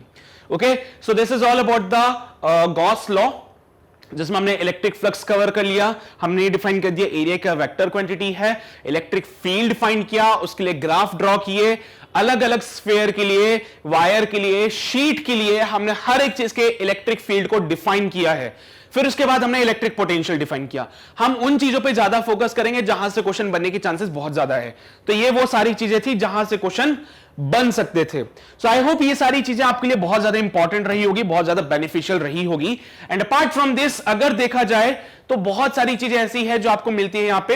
एंड यस, जो भी पिक्चर होगी, ये सारा डिफाइन करती है ना बी की वजह से ना।